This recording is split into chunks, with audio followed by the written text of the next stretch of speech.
Bam.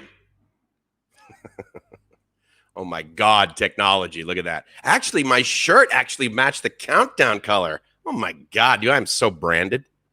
You are so branded. You are so into it today, man. Oh yeah, so baby. Into it today. Oh yeah. Okay, good. All my stuff seems to be working right. It is. We're looking good so far, man. It's Sunday morning and I'm sleepy. Can I tell you my maid story first? I finally got a maid to come over. Well, first of all, let's welcome everybody. Welcome to the Big Yeah. 8:30 in the morning in the world's most friggin' awesome city, Bangkok. Ladies and gentlemen, glad to have you along for the ride. It's Mike's from LiveMyAssOff.com and Jeremy from DoMoreLife. Boom. And he's going to tell us about, okay, so what do you want? Do more made? That sounds really bad. Is that wrong? Is that wrong? All right. Was I overstepping just then? No, I wouldn't say overstepping. I would just say maybe a little, little something. All right, but tell us from the moment she entered.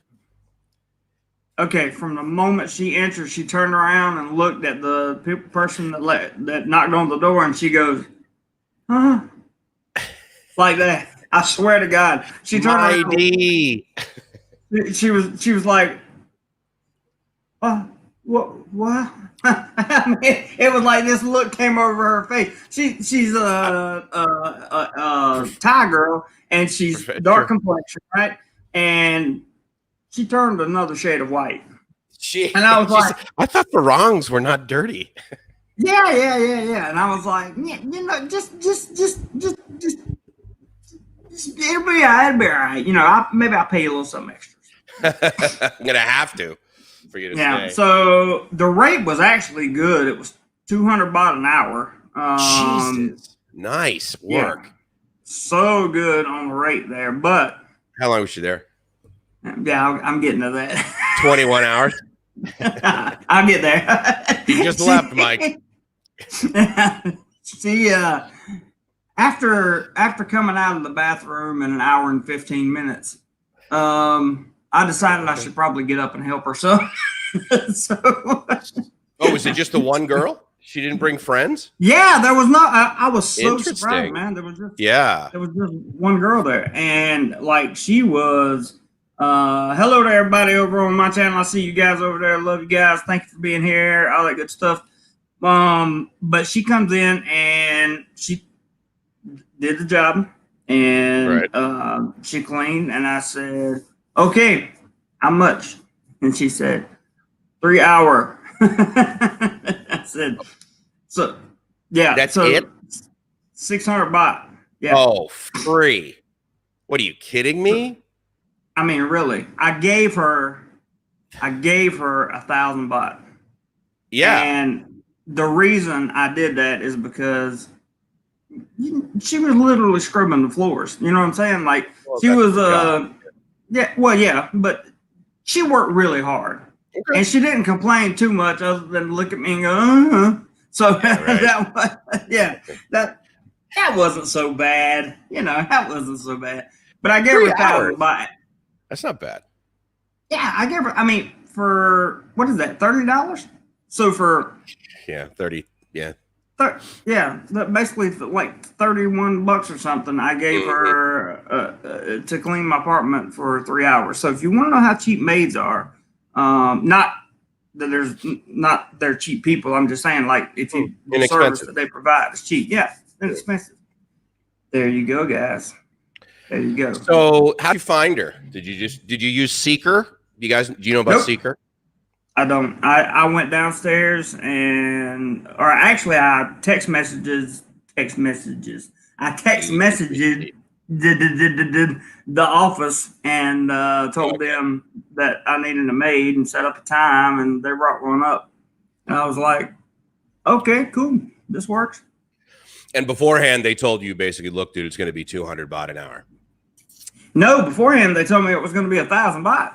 All in. And I was like, all in, yeah. And I was like, you've got a studio. Okay. I've got a studio. How big is it? Like 40 square meters? Something like that? 35? 22 and a half square meters. 22 and a half. Yeah. So my place, actually, at first I thought it was kind of expensive, and then I thought, no, I mean, at the end of the day, they've got to come in 50, I can't, 52, 56, something like that. Square meter, 1 bedroom, and she's like 800 baht. And I was like, okay, that's, great. Yeah. but I don't want to be here, And so I'm thinking that probably, well, that's something we should talk about actually is, travel, of course. But I'm thinking the next time I leave is probably going to be next Friday. So I was curious, and we'll definitely get into the whole Phuket thing because I know that is top of mind for a lot of people. They're like, oh my God, I've heard everybody can come to Phuket on October 1st. Yeah. No. But as far as the immediate travel and this basically Songkran replacement that starts next Friday, what's your plan? Where are you going? Same place you're going. You going to Pattaya? Yeah, I'm gonna go. When are you leaving? Thursday night? I don't know if it'll be a Thursday night leave or if it'll be a Friday morning leave. Because what I'm thinking is that keep in mind I've done this many times where I work all week and then get straight off work and go to Pattaya. Sure. Yeah. Doorman says no. I'm not sure what he means. I don't know. He probably well, he's elite. He's elite. So I mean, we basically need to. I could kiss his ring and all day long. Okay. So, the simple version is, I'm more likely to go on Saturday morning, not Saturday, Friday morning, and stay Friday night, Saturday night, come back here on Sunday, have Sunday and Monday to edit, because it has been, I don't even want to tell you how long it's been since I put out an actual video. I looked before the show. It's a little bit embarrassing. And I need to put out, I've been doing the live streams. Good morning, Coolest. But that's Gracie's sister, by the way. That's who? Gracie's sister. Cools. Okay. Yeah, Cools is the way that you pronounce the word curls in Tagalog, apparently. And her son has very curly hair. So anyway, that is Marisol. And then so her and Gracie are obviously judging me. Fine. That's funny. Hello, Prep for it. Gordon, good to see you, man. Mr. Mitch, all the people who were in the chat. Anyway, so I'm thinking about going down to sometime over the weekend, and my basic whole strategy for being there is just going to be a reconnaissance mission. So what kind of intel are you hoping to get? You know Pattaya blindfolded. Like, what is exactly? What are you gonna? I mean, obviously you miss your buddies. I get that. Yeah. But, do you have a plan? It's different than normal. I do have a plan that's different than normal. Part of the plan is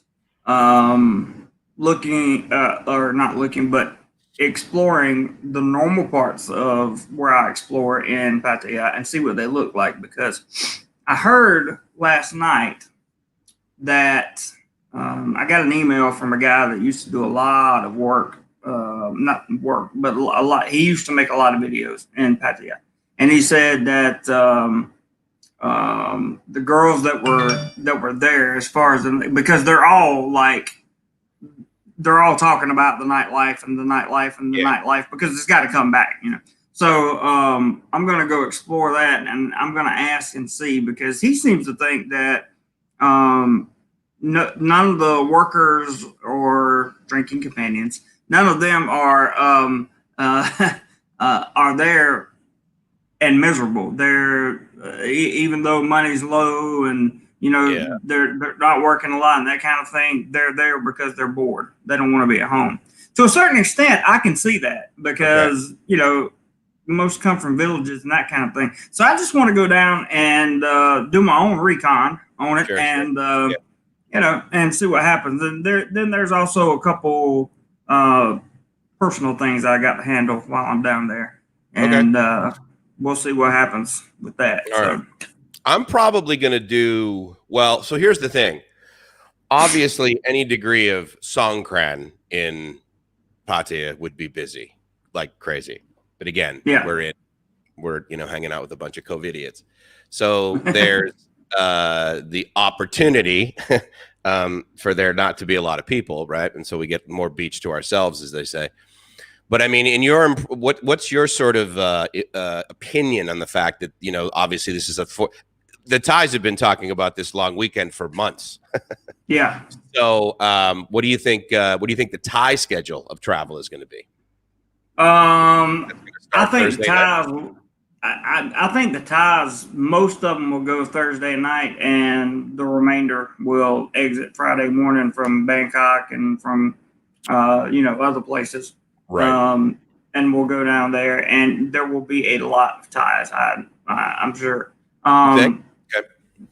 Yeah, the foreigners. Amnesty ended. So if you didn't get a visa while the amnesty period was still in effect, then you, Jesus Christ, sorry. Are all those PayPals? No PayPals yet. By the way, did you put a PayPal link in the description, it's up or there. is that a different one? Hold on, let me change the crawl. Yeah, the short answer is I did. There you go. So welcome to the Cool Kids Table, guys. Don't forget Doodly/do more PayPal for Jeremy and to help the channel fund for him. And then if you want to buy me a smoothie, buymeasmoothie.com. There you go. Perfect. But I want to, what I'm really interested in is seeing how many foreigners are left. Because if they went home at any point on a retirement visa during this, they're not back. Unless they paid enormous sums of money to come back in. But they or change some kind of visa or something like that. But I really want to see what the competition level is like, so to speak. I just want to get down there and view everything. I want to get down there and see everything, because it's been months since I've been there, and sure. All that stuff. I want to be able to make some good videos, and make some of my best videos have came out of Pattaya, and so most of them have been like walking on the beach, talking to the camera, kind of thing. So I'm gonna see. I'm hopefully going to get some good content while I'm there. I've got some ideas on what I really want to record. So what's your preferred place to stay? Is it LK? The one in inland, though? You don't stay at the LK right on the beach, right? Yeah. So I used to stay at LK when I first started going to Pattaya. I don't know, a year and a half ago, 2 years ago, something like that. When I first started going, I always stayed at our Rovers. It was a good spot. I got to know the owner pretty good, and he would make sure I was on the backside of so that I wasn't staying awake all night listening to music, right? Yeah. So he would put me on the backside, and I've stayed in just about every guest house and club there is to offer there in LK. Just about all of them. Now, if there are new ones, then I haven't stayed there. But Devil's Den. Devil's Den. They don't have guest house. I don't think. You're so close-minded. Define guest house. No, I'm teasing. No. I mean, like a place where you stay overnight. They don't have a place. Yeah. That place. Devil's Den is another. That's a members only video. Absolutely. That is a nowhere else in the world.com entry. 100%. Yeah. Hey, MedTech, but I wanted to say that. So I started in LK. Then I moved down as one of my people who I thought was my friend at the time introduced me to Walking Street and all of the bars and go-go's and all that stuff there. I got to learn about it. Right. What, hanging out there or staying there? Like in the guest houses there? Because that's loud. Well, okay, not now maybe, but back then. So what I would do is I would stay off up in the off of Walking Street, like up the Soys. Oh, okay. Between that and Second Road, yeah. So, like, so I forgot the name of the club that was there.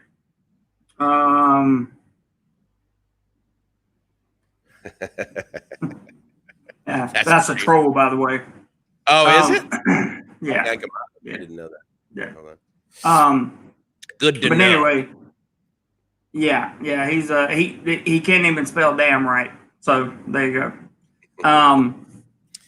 Most of them can't. Like I said, trolls need holes. That's just my opinion. But anyway, yeah. So that's. I mean, I would stay off to the side, like on Soy Diana. I was going to say Soy Diana. Yeah, that's a pretty. Yeah. In fact, they had. So as an aside, that P&L that I sent you, profit and loss. If you head up Diana, it was the first one. It was right before Katui's RS. That's where it used to be. Oh wow! Yeah, it was right next to that. Mm-hmm. Cool.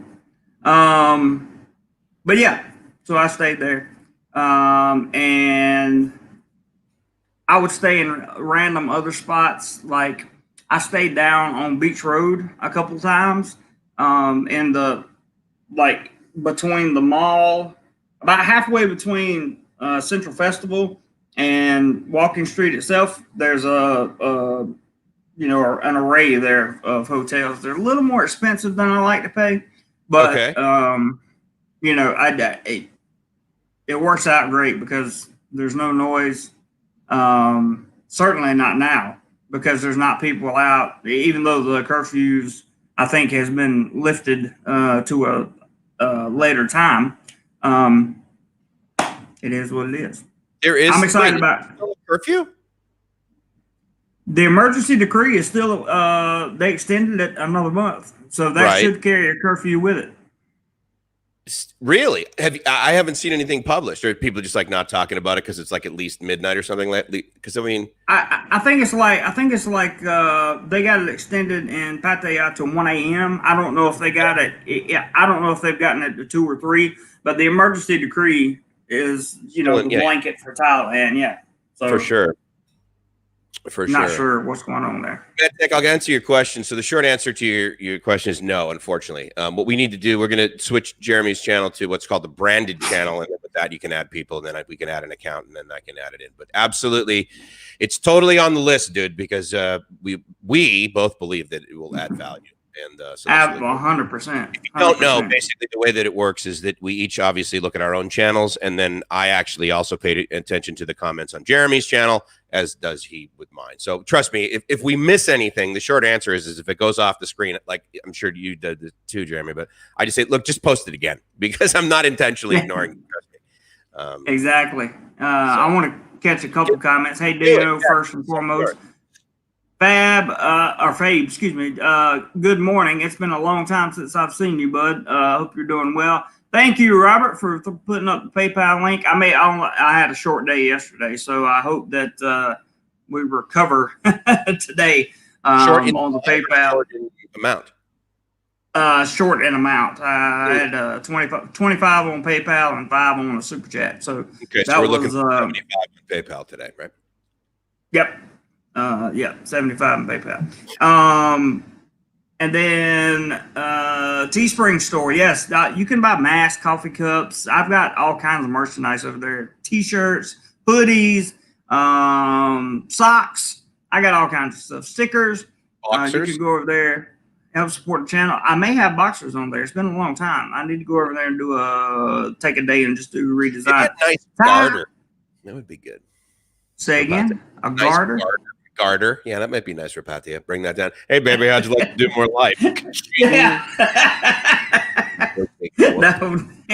that would be awesome. Ty Z says, iRover's better, hard as a rock, but they do have the best location. I personally didn't have a problem with the beds, but they are a great, or iRover's is in a great location, and they have a great staff. That Swiss restaurant. Say again, Mike? Still have 99 baht breakfast. Yeah, I believe they do, as far as I know. Yeah, Dino, hello, my friend. Soy Tian means See Me Spring Hotel franchise and Stay Hotel. Toasted Waffle says that's a pretty good one, actually. I've been there. Toasted Waffle says, nice blue polo to the gentleman on the left, and nice hat, Jeremy. Well, thank you very much. I appreciate that. William says he's talking to his friend in Bangkok. She says no curfew in Bangkok. Well, if that's the case, then they changed the emergency decree to include no curfew. I don't, maybe that's true. Maybe it's not. I'm not sure. But I do know that without the emergency decree, like, what other purpose does it serve other than saying you have to have a mask on? Well, don't forget, the reason that they put it in place is so that basically the law enforcement can make rules off the cuff that they normally wouldn't be able to. That's sort of the blanket reasoning behind it, right? The good news is that I don't see them really sort of taking advantage of that. I mean, in other words, they're not overstepping their bounds, at least in Bangkok and where I'm at. But yeah, I think for a while there, it changed to close at 1 a.m., open at 4 a.m., right? But I mean, the clubs around here, they don't. I talk to guys, they're like, look, dude, you don't show up until like 11 p.m., sometimes midnight, if you're going to like Sing Sing or Levels or something. And right. Which I gotta do, by the way, because if you don't know, I adore, like, you love planes, right? Yep. I love audio and video productions that are just over the top. Like when I go into a nightclub and I'm like, okay, they spent like $4 million on this whole thing. I'm just so impressed with that. Now, the downside is that the way that DJs work now, unlike the way they used to work like 20 years ago, is 20 years ago, I just go up, they talk to, start talking to the guy like we would, Now, no way. There's like a line of girls like, oh my God, let me touch the DJ. I'm like, damn it, I got into that business too late. I would have loved to have been touched. That would have been excellent. Oh my God. Curfew in Phuket and Pattaya, says William. Okay, fair enough. Do you know the hours, William? Is it 1 to 4 that it's closed? That would be good. I'm reading the Pattaya news right now, trying to see if I can see anything about that. You know something I've noticed, and I hate to say this, but I hope I don't get in trouble for saying this. But not on my channel. More details on the proposed upcoming Phuket model for foreign tourists released will be trialed in other tourist areas as well. That's interesting. We're going to talk. Yeah, we're going to talk about that in just a minute. Let me answer that. The short answer is no. It costs nothing to set up Teespring. Yeah, that's right. So the Tourism Authority launches a new tourism campaign, which white vests signify high levels of customer service and training. Oh, wow. Stunned after homeless person eats ice cream while recording it on video. I don't know. Okay, so here's what I've noticed. And like I said, I hope it doesn't get me in trouble. It shouldn't, it's because it's the news, right? Pattaya has become a rough city. Define rough. Crime. There has been, I have looked, and I get the Pattaya news every day, right? Sure. And every day, somebody dies. There was, there for about 2 weeks, there was old British men that had their hands tied behind their back, but somehow managed to put a plastic bag over their head. And then it was people falling off balconies again. We affectionately know as the Pattaya Flying Club. And now it's same thing. People dying, but it's more in the car crash and bike crash scene now is what I'm seeing move over. And I'm like, when it was packed and everybody in, the tourist season was high and all that stuff, when they came in, bro, I never had an accident in Pattaya. I never had a problem with anybody in Pattaya. Well, you do tell that one story about when you had to get the heck out of that bar real quick. Yeah. That one. But that was such a quick.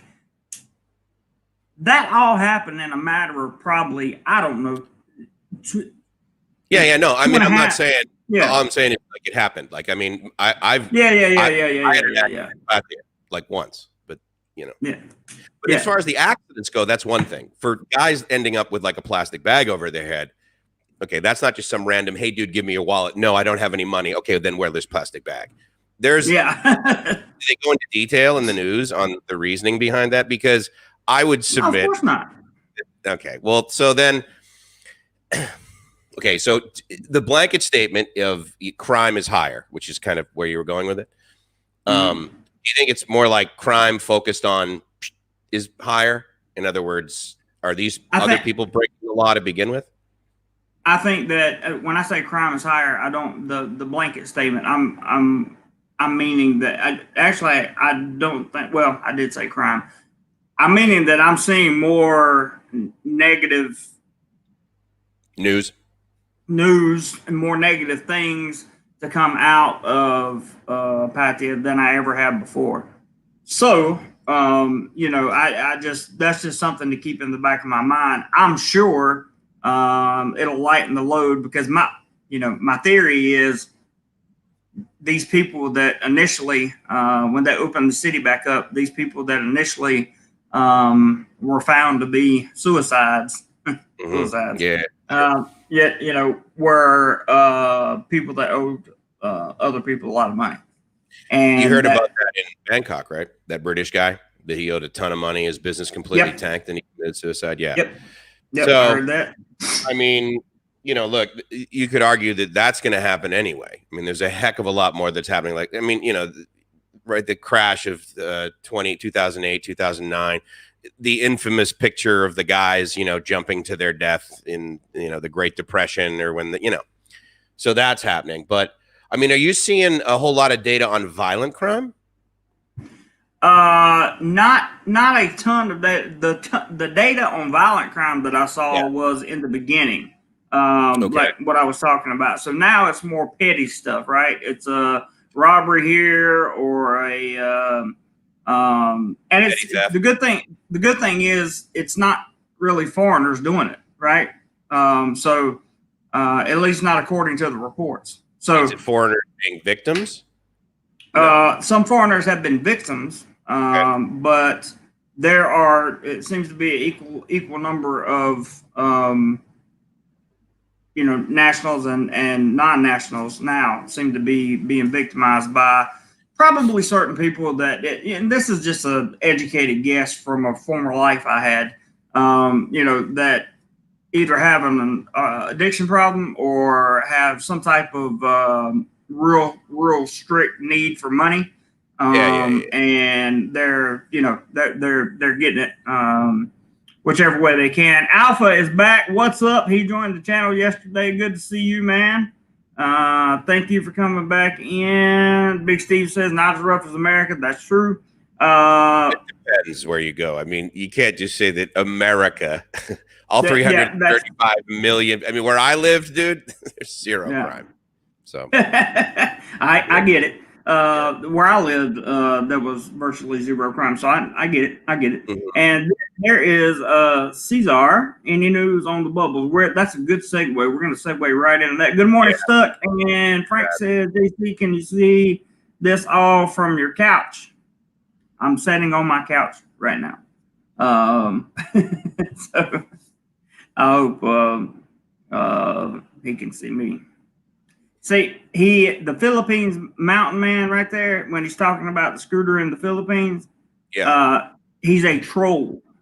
He's a troll because that story has been debunked, dethroned, and everything else. That's a direct attack on me, and it does not exist. All right, it should be gone. There we go. I think I did. The right thing. The problem is that inside of StreamYard, you know how you can't really push that like that. So, but I can at least do it on YouTube. It shouldn't show up anymore now. It should be gone. So to the bubbles, I mean, obviously they're not called bubbles any longer, right? They're the label of this sort of new initiative is called the Phuket project. So tell me what you know about that, because I would submit, again, you get the data every day. You're doing a lot more research. What is your sort of, give me your 10 minutes. Here's my understanding, and you can clear it up. Okay. My understanding is if you're going to come from a selected nation, right? One that Thailand has selected, and you're going to come over and you're going to do all your medical stuff in your home country, get your fit to fly.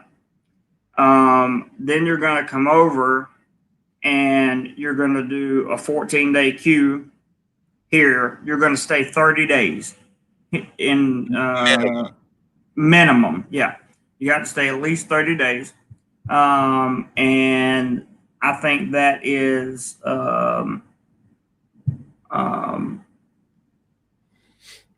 not going to happen, because essentially you're going to be confined to a resort or whatever for 14 days. This was my initial thinking on it, okay? Because initially when they came out, they said, okay, you're going to be confined to the resort for 14 days. And then for like 5 days or 7 days, you're going to be confined to this area, Phuket. And then for the remainder of the time, you can get the whole island, right? So that was the first report. This was weeks ago. Okay, all right. What I heard the TAT quote, or one of the I won't say a minister, but an official from the TAT reported that what we already knew, which is that's not going to work. Nobody is going to want to go through flying 16, 17 hours. Granted, some of these people may be coming from other Asian countries and may not be that long of a flight or whatever, but nobody's going to want to fly in here and be confined to a resort for 14 days. It's just not going to happen. The tourism authority admitted that and are looking at solutions to disavow that disavow is not the right word, but modify. That's what I'm looking for. Modify. So sorry, I just saw a comment. Maybe that. The data that I heard was yes, you're going to have to come and do the 14-day quarantine. Yes, you're going to be locked into the resort, but these aren't lousy resorts. Like, they have their own beach and that sort of thing are the ones that they're targeting. Secondly, one thing that actually I really, really appreciated from It's Thai Things, that channel, she is a tour guide, and she was also a reporter and that sort of thing. So she's able to get data from multiple sources, which I really appreciate.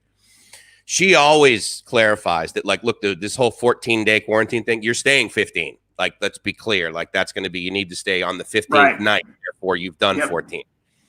2 swabs, right, at the beginning. And then you get to travel within 1 kilometer radius of your resort in Phuket. 7 days later, you get a 3rd test. And at that point, 3 weeks into your basically minimum 30-day vacation, you can then basically go throughout Thailand and stay for as long as you're permitted to stay. Again, as far as the average person's not going to cruise over, well, that's the point. They don't want average people coming. They want people that are wealthy, and because they're not opening up international flights in general to do this. The way you get in is a charter or private plane.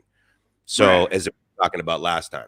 Now, I also heard that come November, this all potentially starts October 1st. I heard that starting in November, Thai Airways has got basically 5 countries that they're flying people in from. And so that's like South Korea. I have not read that, but I heard that. Yeah. Yeah. And so that was sort of encouraging. I'm guessing, again, that the people who can come in for a minimum of 30 days, I mean, they're going to be wealthy. Yes, and maybe. I mean, I'll tell you, when I would come here for Christmas break, basically, I would normally stay for just up to 30 days. In fact, the second time I came to Thailand, I ended up getting a a B visa because my plan was to stay 33 days, and I'm like, I'm in no mood at like day 27 to have to do the 1900 baht and go to the thing. So I'm just going to get like a 90-day stamp in. So, I mean, I think a lot of people are doing that. But again, that's the point, right? They want this finite subset control group to be able to monitor, because I think they're pretty clear that there's going to be new cases. I mean, even if you like test, you may come in and you're just a carrier. So I think that they're going to test for that. But I completely agree with the people from the tourism board, of course, because they're like, okay, look, like this is what we do. We do tourism for a living. And, but they're also not going to allow people to come in from the U.S. And quite frankly, I can't blame them. But to be fair, you're also getting a test even before you get on the plane, so you could argue, look, it doesn't matter where you're from, you're being released medically and therefore you're safe. So, yeah, I mean, we'll see. Do you know when they're going to do an update? Are they going to do another update Tuesday and then it goes out with the cabinet meeting? I think it'll be a Monday or Tuesday meeting, and then the following day, I'm sorry. Give me 1 second, Mike. I just got a message regarding over on my stream. 9 month visas, nice. Go ahead. Yeah, what's up?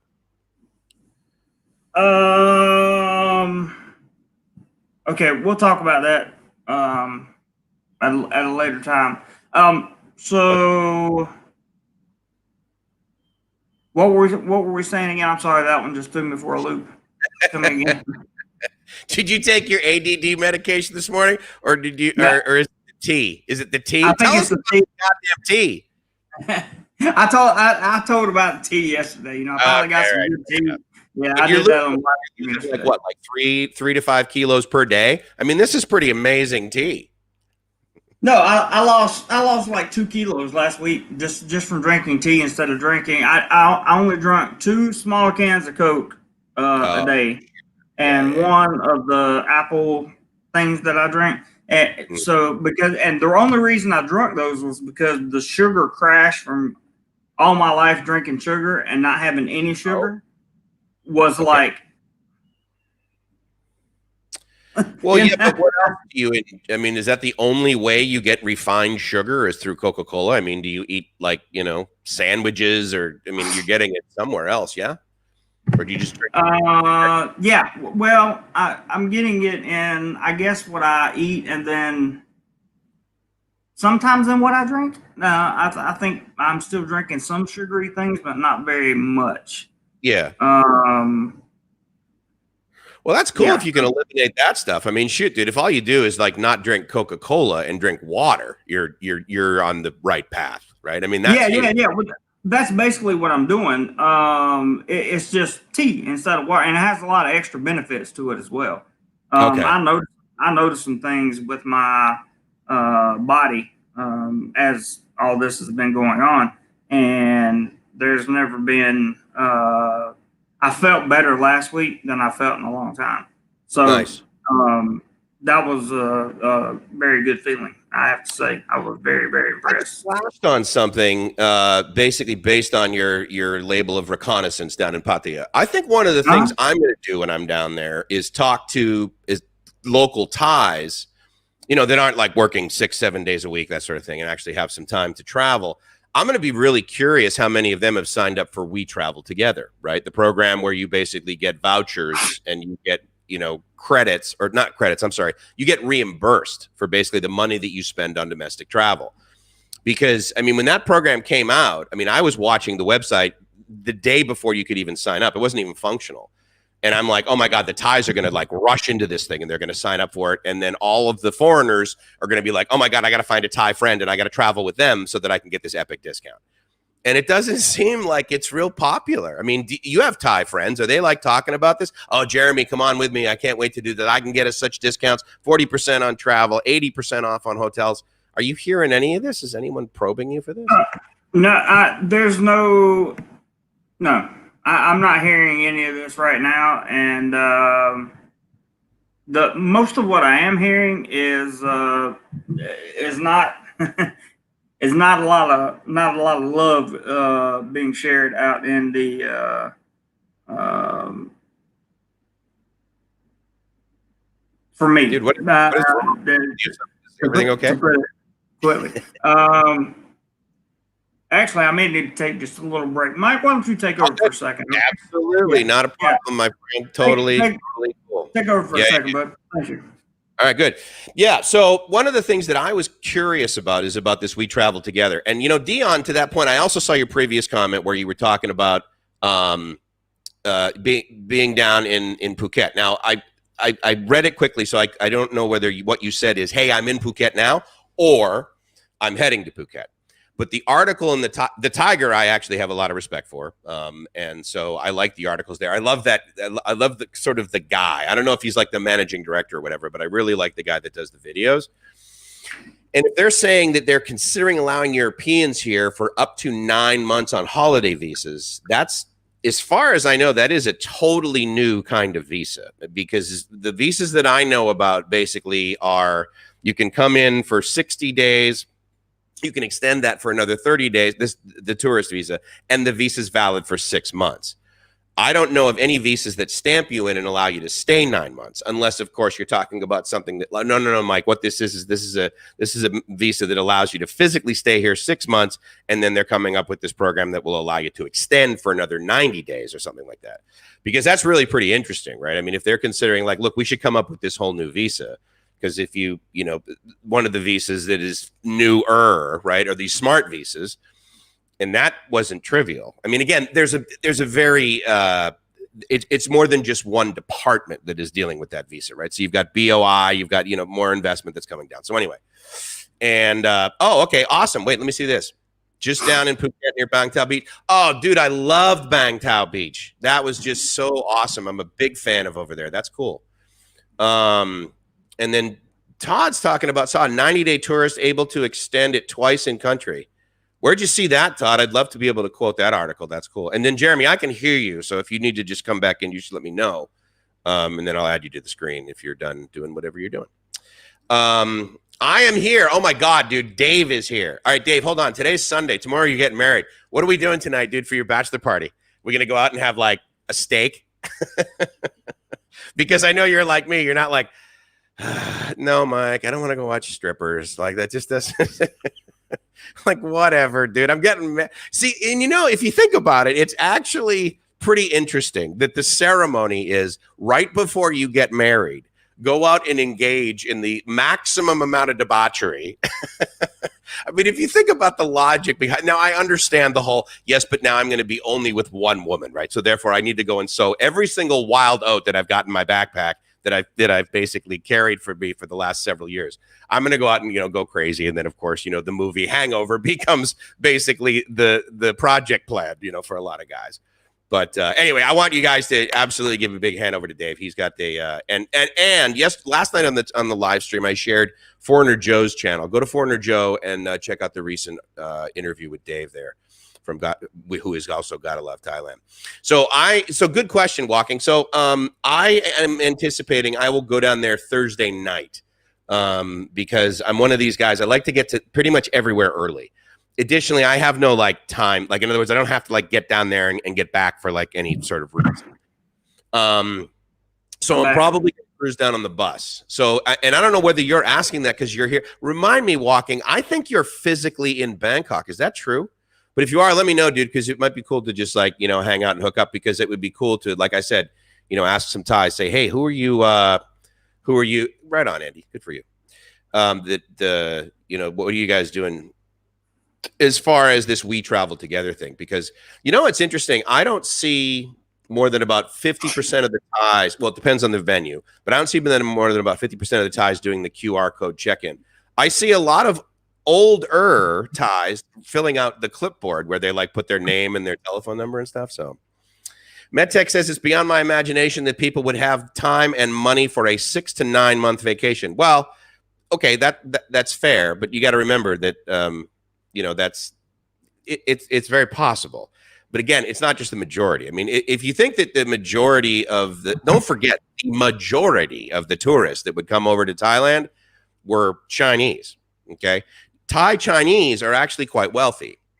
So because there's this hierarchy, right? And so they're the ones, Japanese, Thai, that sort of thing. They're the ones that actually have the cash. My favorite guy is named Juan, who owns the #1 bar. Really? In what? In Phuket? In Bangtao? I don't know any of the bars in Phuket. I mean, I know like a couple of well, I know the ones like that Rob does on his channel, just because I was like staying in Kamala. I was right down the street from that. So I went over there, but those bars don't really interest me. We did go to this epic burger place, and if you follow me on Facebook, then you saw when I checked in over there. Did they do Hangover 4? I don't know anything about more than, I think, Hangover Part 2. Part 2 was the one they did in Thailand, right? I think that was the only one that I really sort of found out. I'm back, Mike. Oh, okay, awesome, buddy. Cool. Let's do boom. Sorry about that, guys. Sometimes you just have to stop in the middle of everything and handle some business. That's good. That's good. Absolutely. So anyway, so the thing that I was saying is, I'm curious to go down to Pattaya and like see if I can find some locals that are taking care of this We Travel Together. Well, the We Travel Together is for Thais, right? Not for foreigners, correct? Okay. Well, again, yes, you're accurate in the sense that like those are the only ones that can apply for the program. But I mean, if you accompany a Thai person who makes the reservations and takes care of everything, then that big bucket of cash is basically what you can get reimbursed on. Now, up till now, they were able, like, for example, so let's say you have a Thai girlfriend, right? She calls up the hotel, or actually even through Agoda. Like when I open up the Agoda app, the pop-up's like, hey, Mike, save 75%. The pop-up, in fact, it may even happen right now. I can see. But the pop-up that usually shows up is like, hey, don't forget, there's this We Travel Together program. And, right. Yeah, absolutely. So here you go. So this is an example of it. So you book your holiday, but use T Together subsidy and get 40% off. Because that's exactly what's happening. Now, to be fair, I can look at just any hotel and the majority of them are like 75% down. Right. I don't know if you're still getting 40% off of that. I mean, that would be pretty tight. But nonetheless, yeah, I definitely want to figure that out. But yeah, the reason I found out about it is because a buddy of mine was down in Koh Chang. And he was there with a Thai friend, and she made all the reservations. And he's like, "Oh yeah, I'm staying in this. Like normally it's a 6,000 baht a night place, and she's going to get all this money back." And I'm like, "Well, right, but I normally stay in like 1,500 baht places, and those are also on sale, like 60% off. I'm like staying at the beach for basically no money." But anyway, so yeah, that should be pretty. Go to your comments because I got a bunch I got to get to here. Yeah, Gordon says lots of YouTubers traveling with their Thai girlfriends right now. So I guess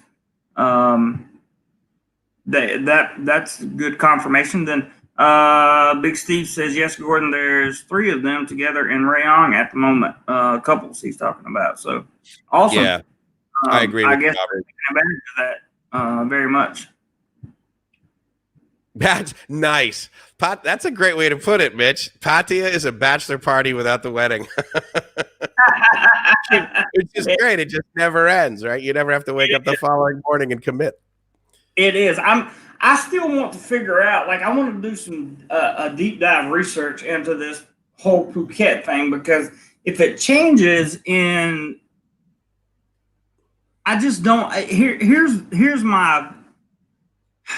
my 2 years and a couple months experience in Thailand. Okay, everything changes constantly, and when I say everything changes, I don't mean that in the cliche type, like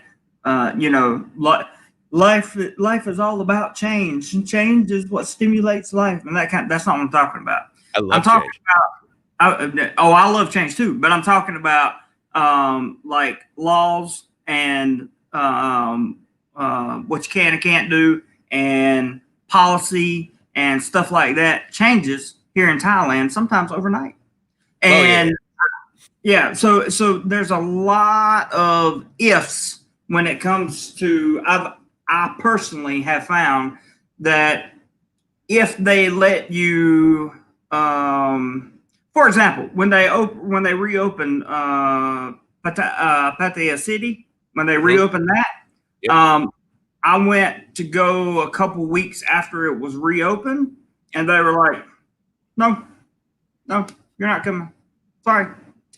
So based on like, did you get to basically the border of the province and then they wouldn't let you go into Chambéry? Yeah. I got to the border of Chambéry and they were like, oh, well, that's why. Well, I mean, Pattaya City is obviously not Chambéry. I got to where you make the left, right, depending on whichever direction you're coming from, right? Yeah.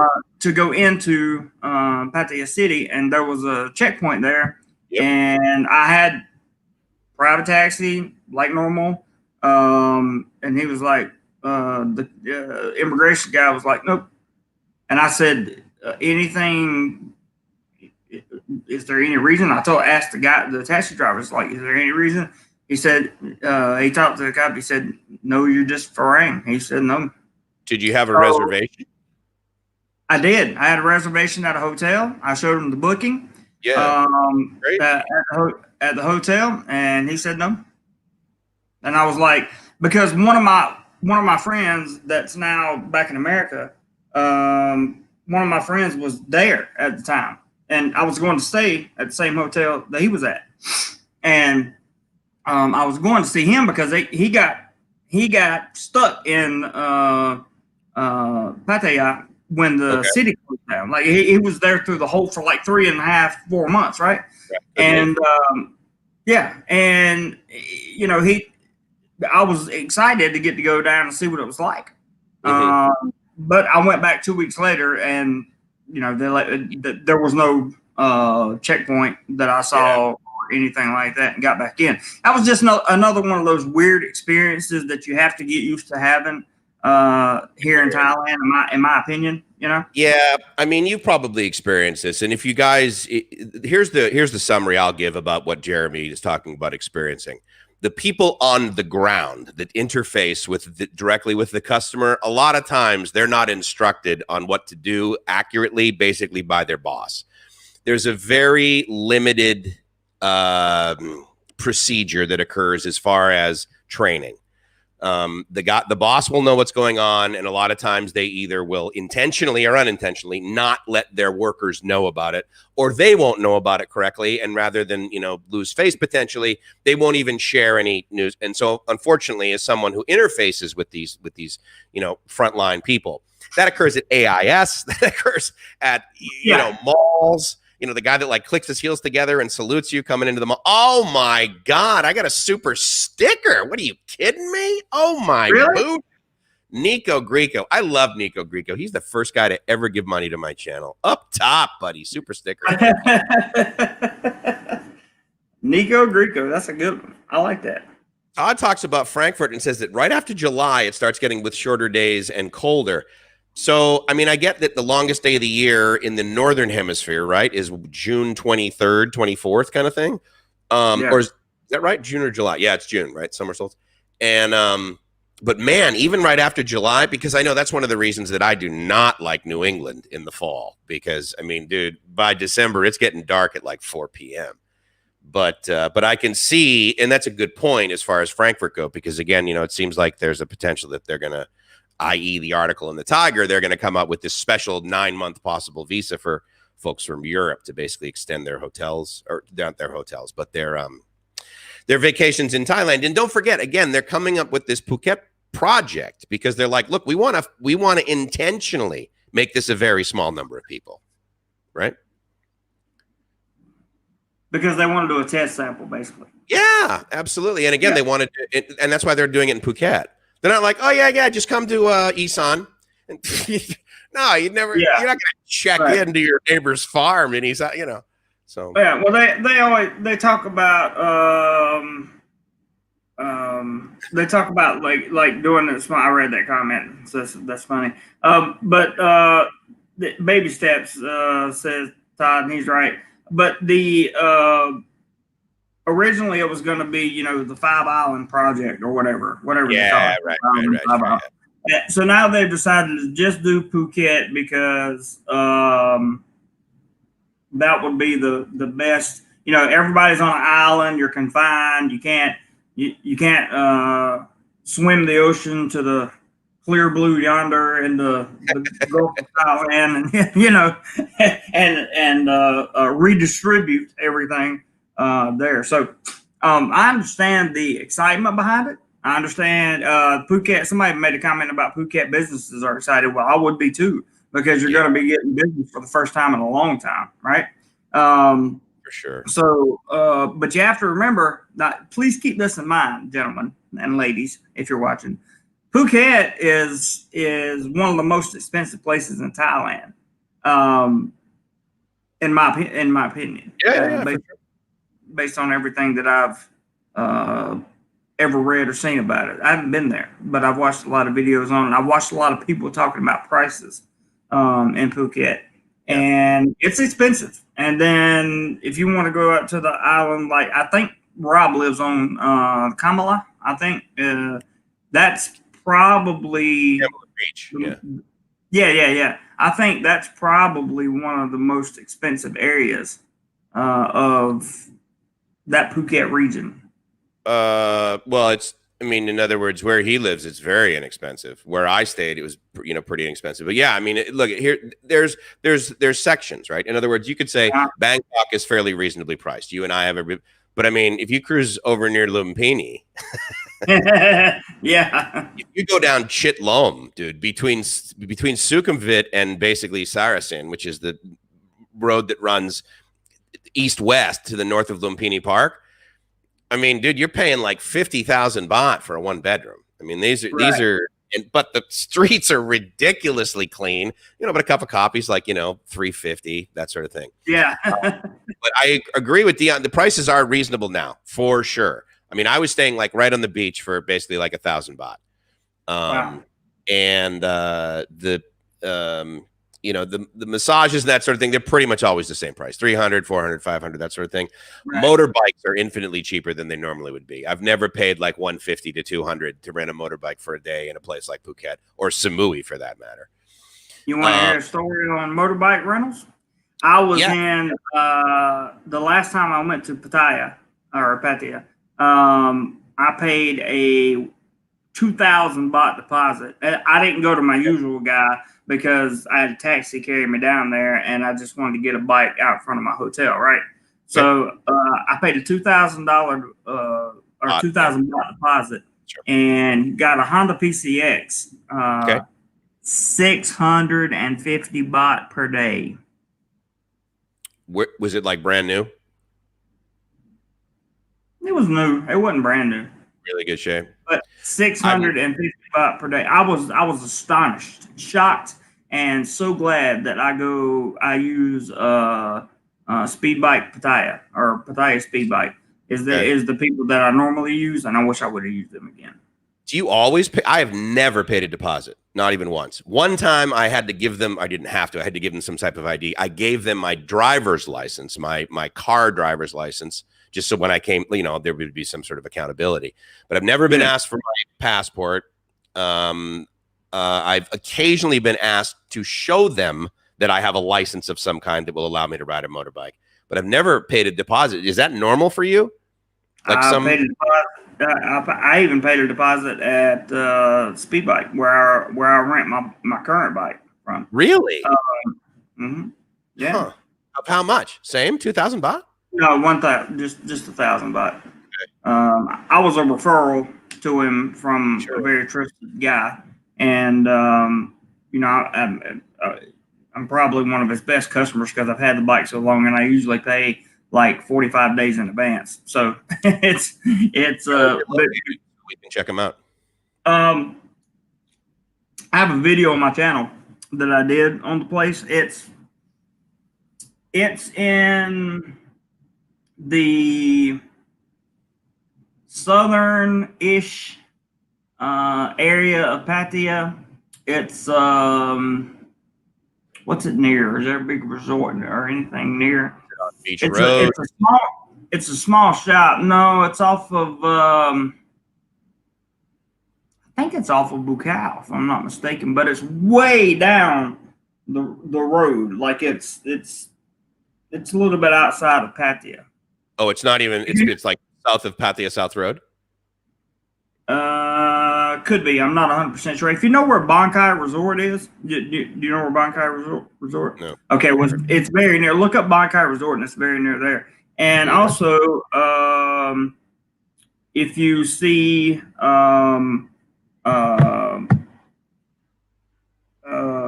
what is that? There's a lot of gyms around there. Okay. Is this like the road on the end? Yeah. But it's called Speed Bike Pattaya. They have a Facebook page and it has the address on there, so you can look it up, pinpoint it. My common place for motorbike rentals in Pattaya is like it's right on Beach Road, and I believe that it's Soy 12-1 or 12-2. I can't remember, but it's basically Soy Post Office is the short answer, and he'll always have motorbikes like just lined up. And yeah, never asked for. I mean, he's like, oh yeah, do you have the ability to? And I'm like, yeah. But that's interesting. I'm trying to think where else I've ever. But that's cool. I mean, dude, well, here's the thing. If they have like new bikes, that's pretty sweet. Do you get a full face helmet with the rental? That I would love to be able to do. I don't like the little. I don't think I got a full. No, I did not get a full face. I got just the top. Yeah. So I had to wear glasses. Yeah. I'm a big fan of the full face helmet. My helmet is not a full face, but it does have a screen. That slides up and down. So, that makes it pretty comfortable. Why don't I pay a deposit? They not ask me to. No, they don't. I never have. It's weird. And in fact, if someone were to ask me, I'd be like, what? Okay. And I'd go somewhere else because it would be so foreign to me. But obviously with Jeremy, it's like, oh yeah, that's what they do. So that's interesting. Yeah, I'll have to check that out. I'm not sure why. Yeah, sorry, I'm just reading a few comments here. Yeah, go for it.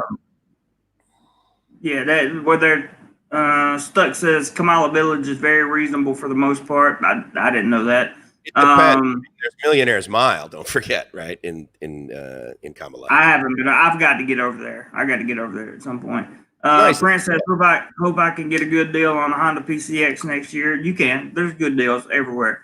TK4C says $650 a day. That's not cheap. That's right. That's not cheap. I paid $500 for the week for a click, and that should be somewhere about right. I paid $5,000 a month for an NMAX, which is comparable to the PCX. But again, that's not now. I mean, that's like back in high season, right? Yeah, I paid $5,000 year round for. Yeah. Up here. For the bike, no, the bike I rented came from. It is the same bike that I rented at Pattaya Speed Bike. It's rented by him. I just money transfer. It's so easy to transfer money here. Big time. So let's see here. I used to live up in the street from Speed Bike Resort from Arcadia Beach. Are you getting all the funds today? What? No. I wanted to thank Steve for his comment. He's right. Yeah, I misspoke. It's not 12. It's 13-1/13-2. Whatever. The short answer is whatever Soy Post Office is. I can't remember which one that is. I think it's 13-2, but I can't remember. Having a pair of martinis,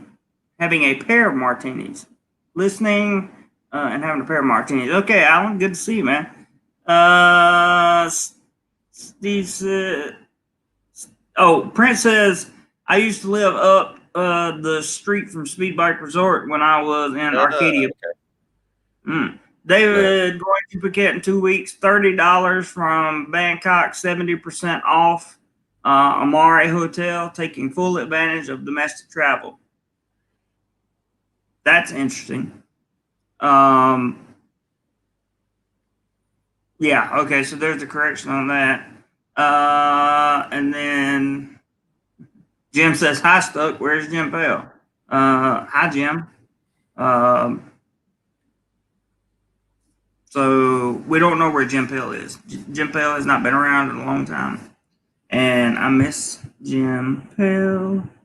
So I used the question was what do you use to transfer money? So it depends what you're talking about. If you're talking about what Jeremy was referring to, which is basically you transfer it to someone here in Thailand, very frequently you just do that via your bank. You just you use the app for that. Super easy. Yeah, super easy, and it's really designed. I mean, like we pay with credit cards for like Amazon.com very frequently in the United States. I always buy my plane tickets on AirAsia via my bank. I just do a bank transfer because it's infinitely cheaper too. But to get money in and out, I use TransferWise, and I know that there's a bunch of them out there. I've tried all of them. I'm sure Jeremy has too. If I need to move money pretty much instantaneously to the Philippines, meaning in less than like an hour or two, I use Zoom, which is XOOM, which is now a PayPal company and has been for a while. So they can get money to Gracie's bank. Now, again, transfer money, meaning where are you putting it, right? So if you're throwing it into a bank account, I would recommend TransferWise, and I'll give you the main reason is that the exchange rate they give you is exceptional. Yes, they charge a fee, but like, for example, if I use Bank of America and I go out of Bank of America and I go into Casacorn, there is no fee, but the exchange rate they give me is so offensive, as is with PayPal, that the amount of money that ends up here is ridiculous. I'll tell you right now, I moved thousands over into Casacorn recently, and you might look at it and say, oh, Mike, you're an idiot. You pay the fee was $150. Well, right. But they charged me no exchange fee, and they gave me like 32 in a world that is like believing it's 31. So I got 4,000 baht in there. So I would highly recommend TransferWise. If you guys want to click on my link, that's fine. Oh, and in fact, here's what's interesting about that. If you guys want to use that TransferWise link, they just sent me an email, which is something ridiculous. Obviously, they're looking for new customers, right? And that's an affiliate link. Let me be clear. But if you click on that and you sign up and you transfer money, I guess like all of us get like $150. I mean, it's just something so ridiculous as far as an affiliate. But they sent me something, and they're desperate for business, as is many other people. But that's into Thailand, and I can also use it to move money out, actually, and I've done that before. That's not a common thing, but a lot of people are like, oh, yeah, sure, they make it easy to go in but not go out. Now, Jeremy, when you were in the Philippines, what were you using to transfer money into there? I didn't transfer money into there. I used my debit card. I was very, very, very naive when I was over there. Very, very naive. And I have to say that, I've learned I don't use TransferWise. I haven't used TransferWise over here because I had it set up with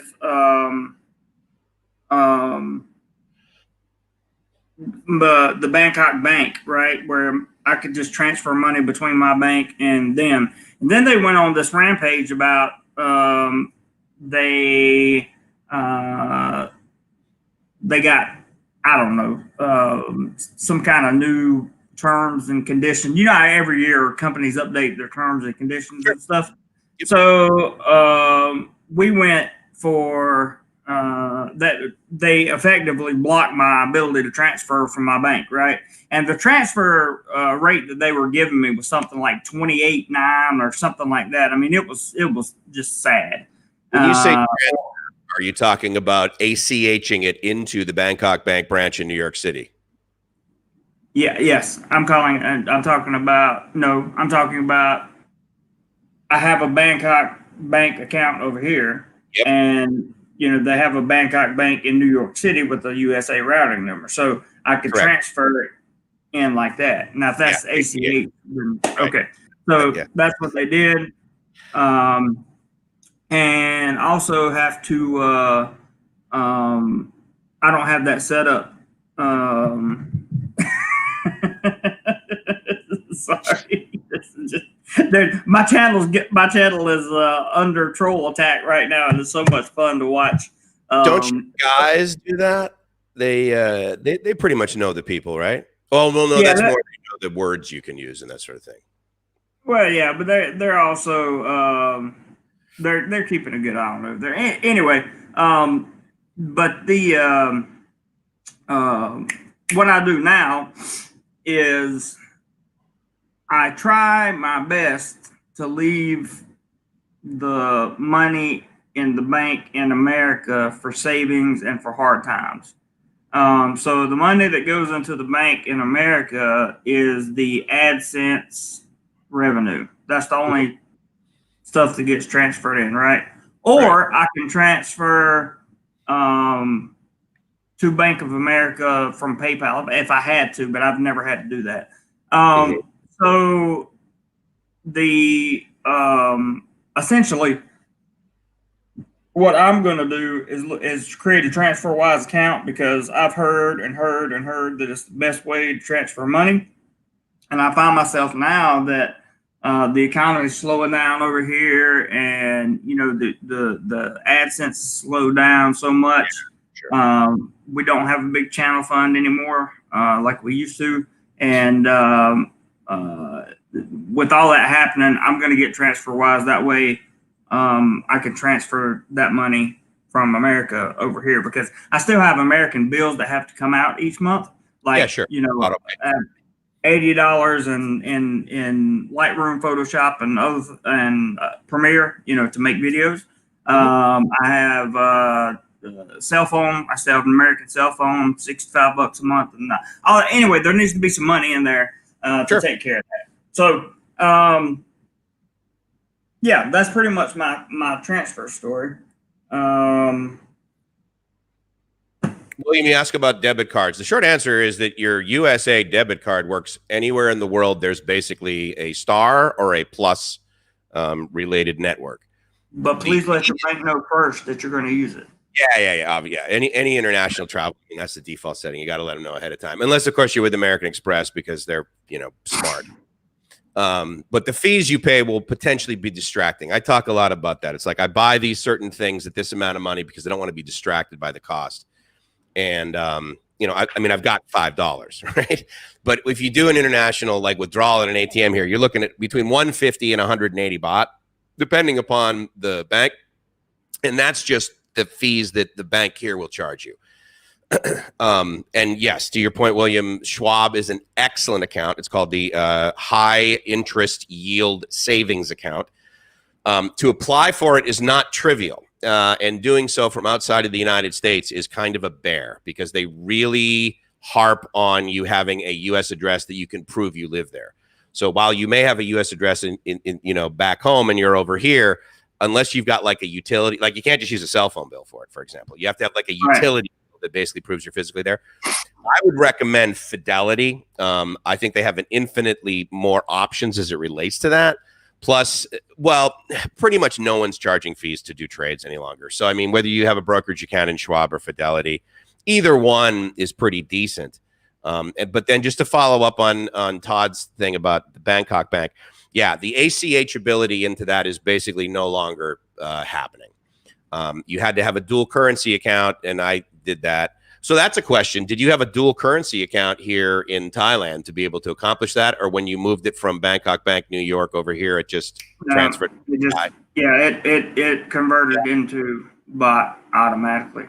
Rupert said USD is going to crash hard. I certainly hope not. I watched Graham Stephan's video yesterday about inflation and the Fed and what they just did.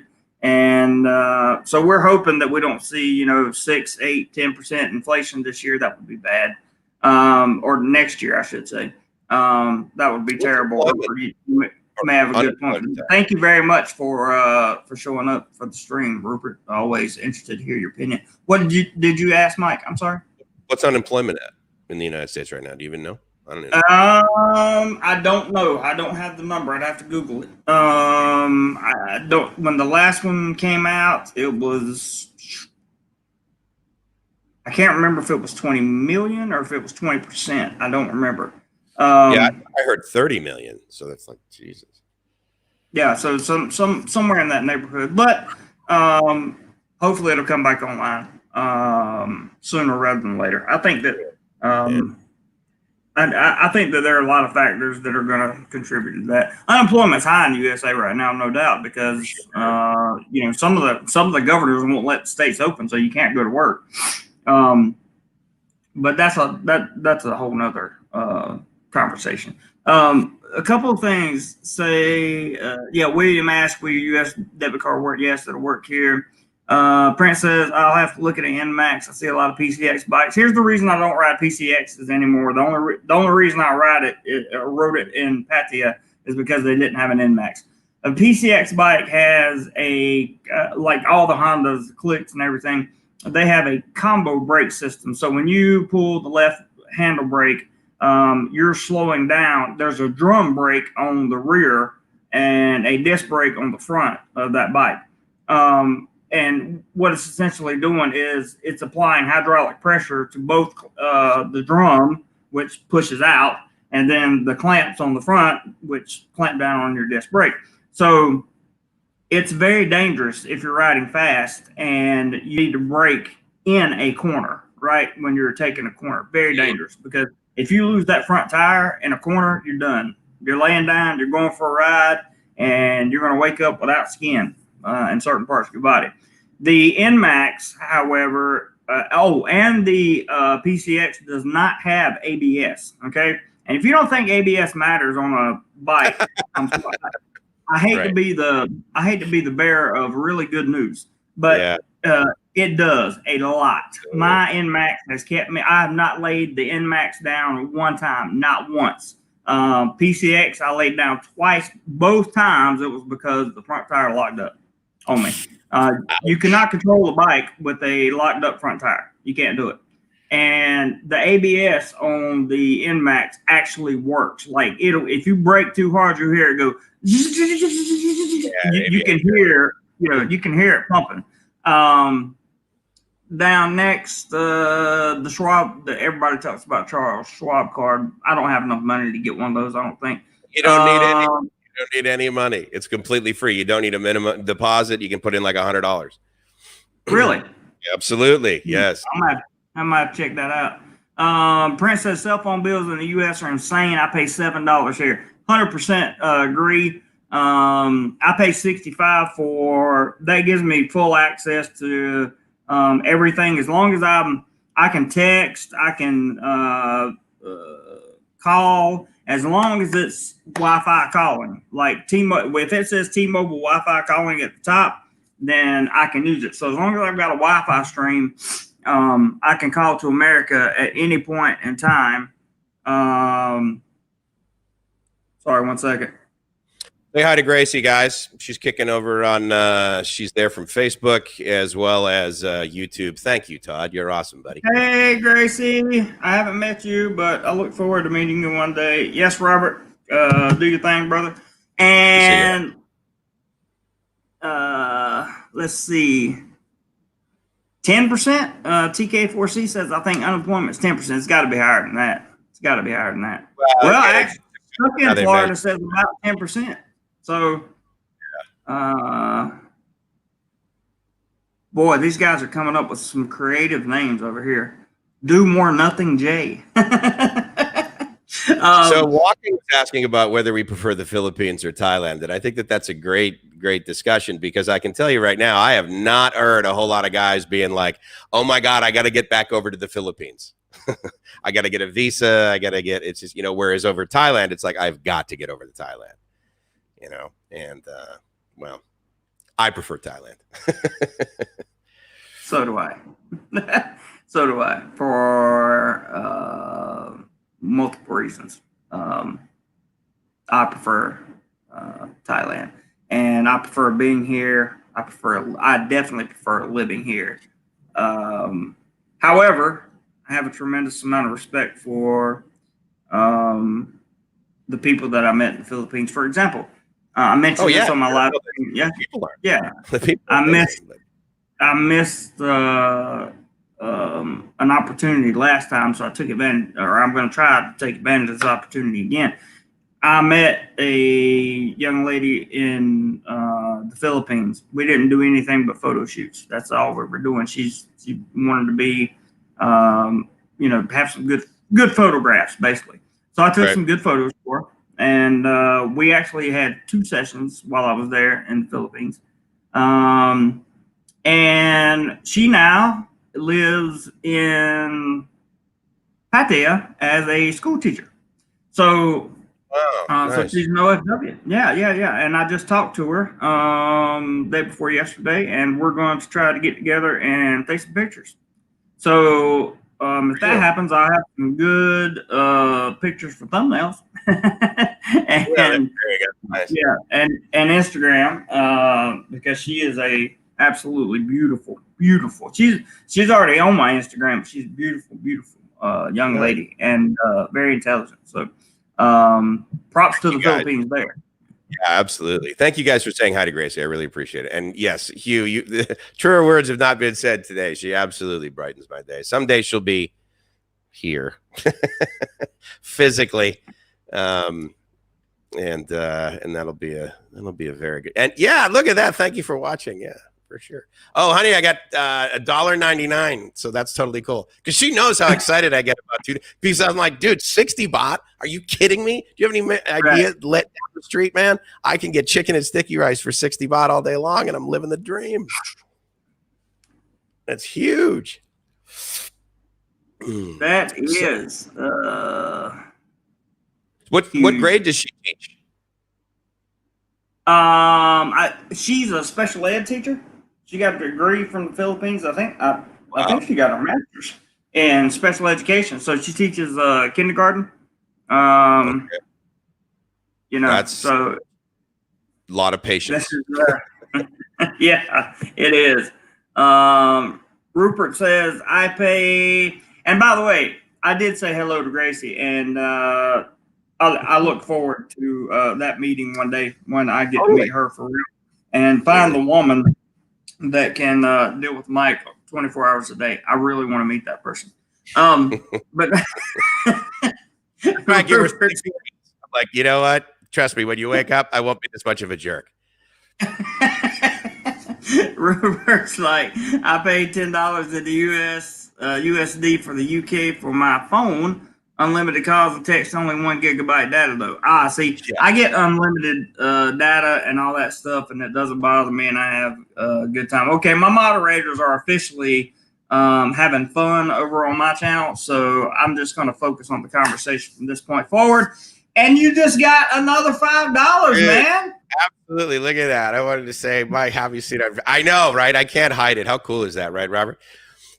Todd, thank you. Thank you very much, dude. And I'll tell you something. Here's the cool thing is that there are easily 3 really, really good mango and sticky rice places here.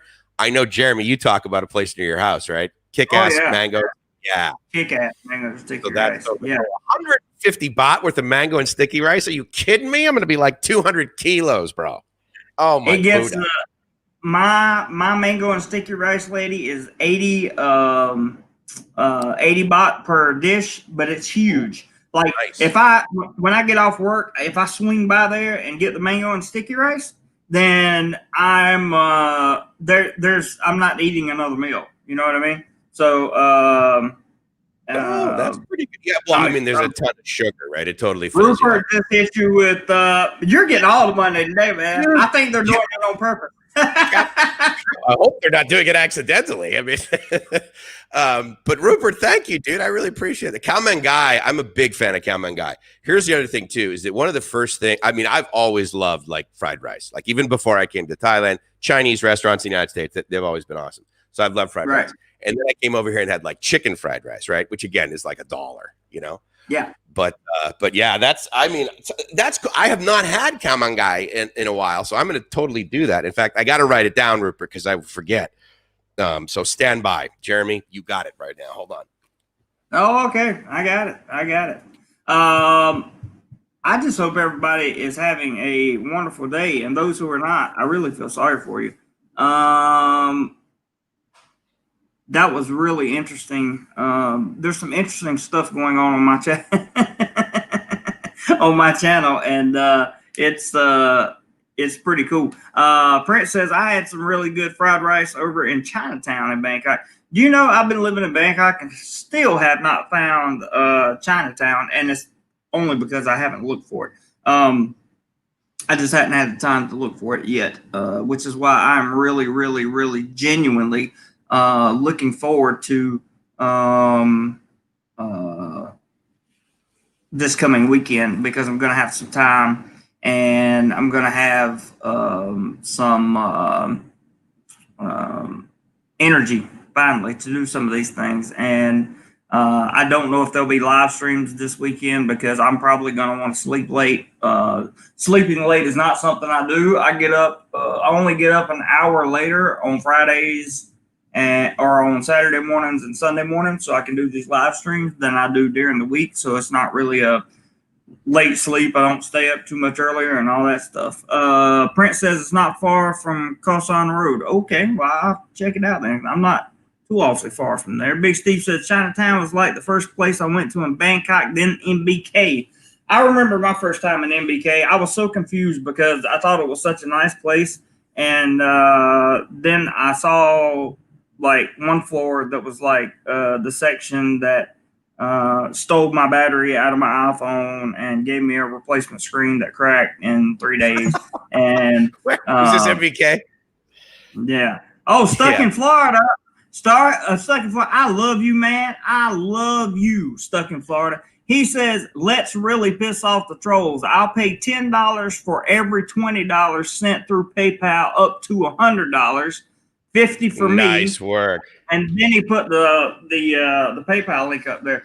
That's the best way to piss them off. It really is. You guys get I mean, challenges. That's so cool.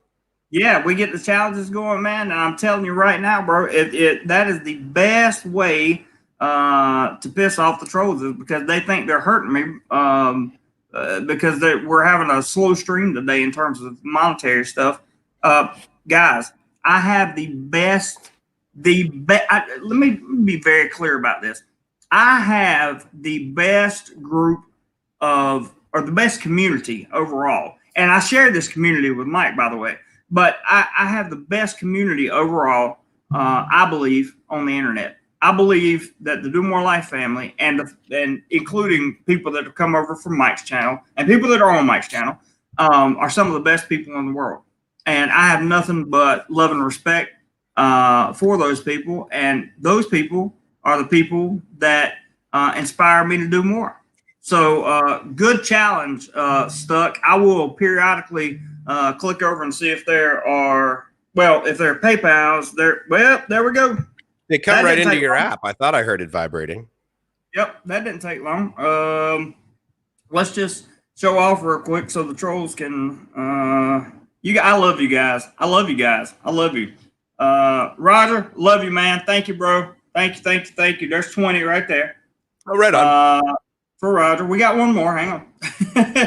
And my man says, 100 Traveler says 20 more, and pay up Stuck. Do you see that? Pay up Stuck. So Stuck is supposed to match everyone the $20. So I would just like to say thank you, trolls, for pissing off my moderators and starting a challenge. Egging them on. I want to let you guys know I absolutely made notes, because seriously, guys, I literally will forget, who it is. So thank you so much. I'm stoked to eat, and obviously Gracie's stoked too, because she's a big fan of chicken and sticky rice, and she also cooks it well. I don't have that skill set. I know how to purchase. That's about as good as I can do.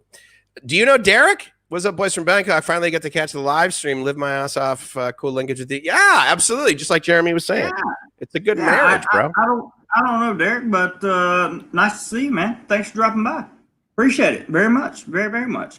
And I'm in a much better mood now because my moderators are just doing their thing. And deleting the blame.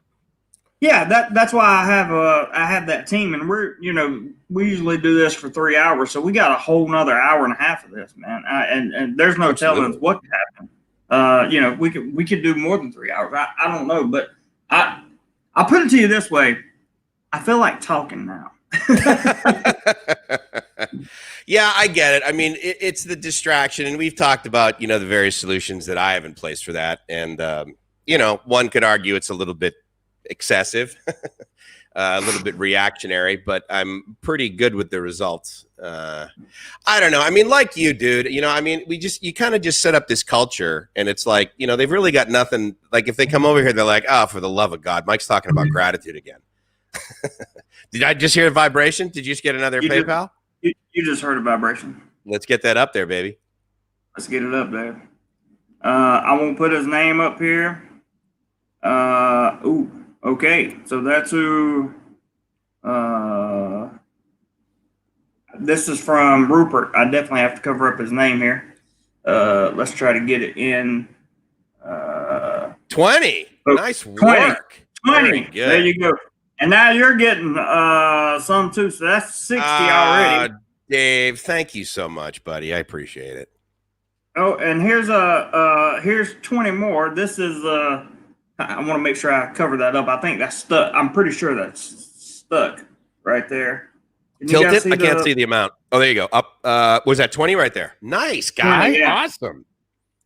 Yes. So you guys are just knocking it out of the park, man. Just knocking it out of the park.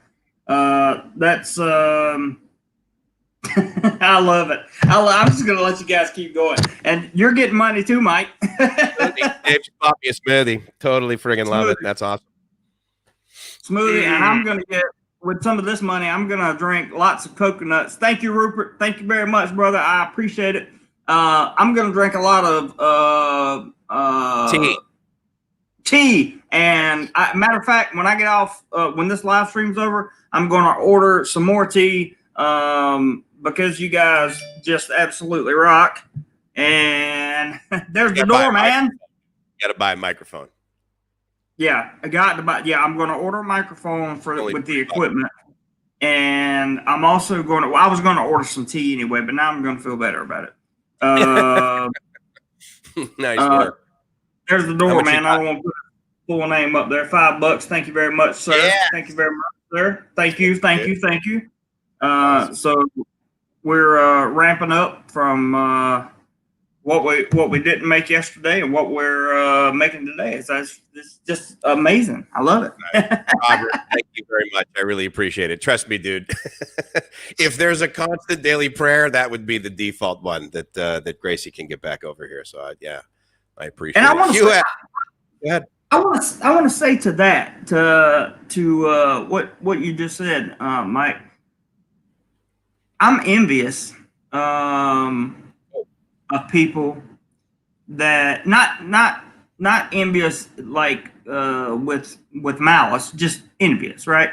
So I'm envious of people that have that to look forward to. That have that, that have that to look forward to, because the one that I tried to work with for so long is still just I don't even know if she processes information. Like I don't, or she has to process information, but I don't know to what degree she does that. So and that was the only girl that I had a real good solid connection with for a long period of time here in Thailand. My first relationship would have lasted if I knew now what I knew then, I would have kept my butt in Bangkok and been with a civil engineer, But anyway, that's a whole nother story. Yeah. Okay. Well, I'll tell you, my experience. Well, first of all, you're what, 39? Yeah. Okay, so I met Gracie when I was 46, 47. So, I mean, I could have made the same statement at 39. I'd have been like, she was lovely. She was great. Not saying, but again, the final thing I will just say is that working at it, people say, oh, it takes work. I disagree. I do. I do too. I disagree as well. I think that when it happens, it happens. And let me just reiterate that Rupert says, enjoy being single and the right one will come along. You think too much. He's talking to me. I think too much. And Rupert, do you know how many people tell me that I overthink things? I mean, seriously, it's like it's a dramatic. I have finally understood that you guys are right. I overthink things. Like, I know I have to do laundry at some point today. I don't want to do laundry, but I'm trying not to Yeah. I'm trying not to overthink what I could be doing instead of laundry. Mr. Please tell me a little about this tea. DoMoreLife. I got it from a store. I'm gonna give you the very short story, and it's not because I want to give you. I'm trying to cut you off, Mr. Mitch. You can go to the stream I did yesterday, and it'll tell you all about it. But the short story is a friend of mine at work gets this tea from a store in Chiang Rai, and it's unbelievably real, authentic tea, and you have to boil it and all that stuff. And I got ginger and black tea. I got green tea and peppermint tea. And I also got this GABA tea. Phenomenal. I bought a cup and a strainer. And all that was about 1,600 baht. Right. Nice. And that included delivery. I thought it's coming from Chiang Rai. I ordered it was shipped on a Monday. Okay. And I was like, it'll be here probably Friday, maybe something like that. It was here Tuesday. There you go. That makes sense. Did it come Thai Post? Yeah, I believe so. I can't remember right off the top of my head because I was very surprised. But I was very, very, very I was very pleased with the service that I got there. The people were very nice. Let me thank Derek. Thank you so much, dude. I totally appreciate the $5. I'm stoked for a smoothie. And also, Dave, yeah, you don't need to just fill out. He sent me some PayPal. That's awesome, dude. I'm honored. I don't know if I have notifications for PayPal, so that's good. But you can absolutely be guaranteed I will definitely buy Gracie a good dinner when she finally gets here. One of the things that we did when she got her U.S. visa is we went up to one of those rooftop bars, and the view's awesome and that sort of thing. I think he just got another PayPal. But I will tell you that $20, Dave, dude, thank you. Jesus, that's pretty awesome. Wow. You just made $20. Yeah, thanks, Dave. PayPal? You're friggin' awesome. PayPal. Yeah. That's awesome. That's a lot of money, dude. That's 600 baht. Gracie and I can eat for a week. Well, no, sorry, we can eat for a couple of days on 600 baht, but. Yeah, Big Steve just said a few more contributions to get Jeremy some loving tonight. What amount are you at? I don't know. I have to look. I'll look in just a second. Cesar says 7-Eleven at the corner is actually pretty killer for coconuts. Dude, I love fresh coconuts. If you don't know me, I love fresh coconuts. I love to eat it. And stuck in Florida, his apartment should be clean now. So yeah, I could probably, I could definitely have a guest over if that's what you're implying there. Oh yeah, she won't like sit there, open up her eyes. You're like, wow, that's the same reaction I got from my cleaning lady. Exactly. No, the store is not on Lazada, Prince. If you send me a message online, I will send you the store online. What's the name of it? Let me see. That's okay. It doesn't matter. Yeah, you're very. Thank you, Eric. I am. Welcome. Sherwin Tea Shop, something like that. SUWIRUN Tea Shop.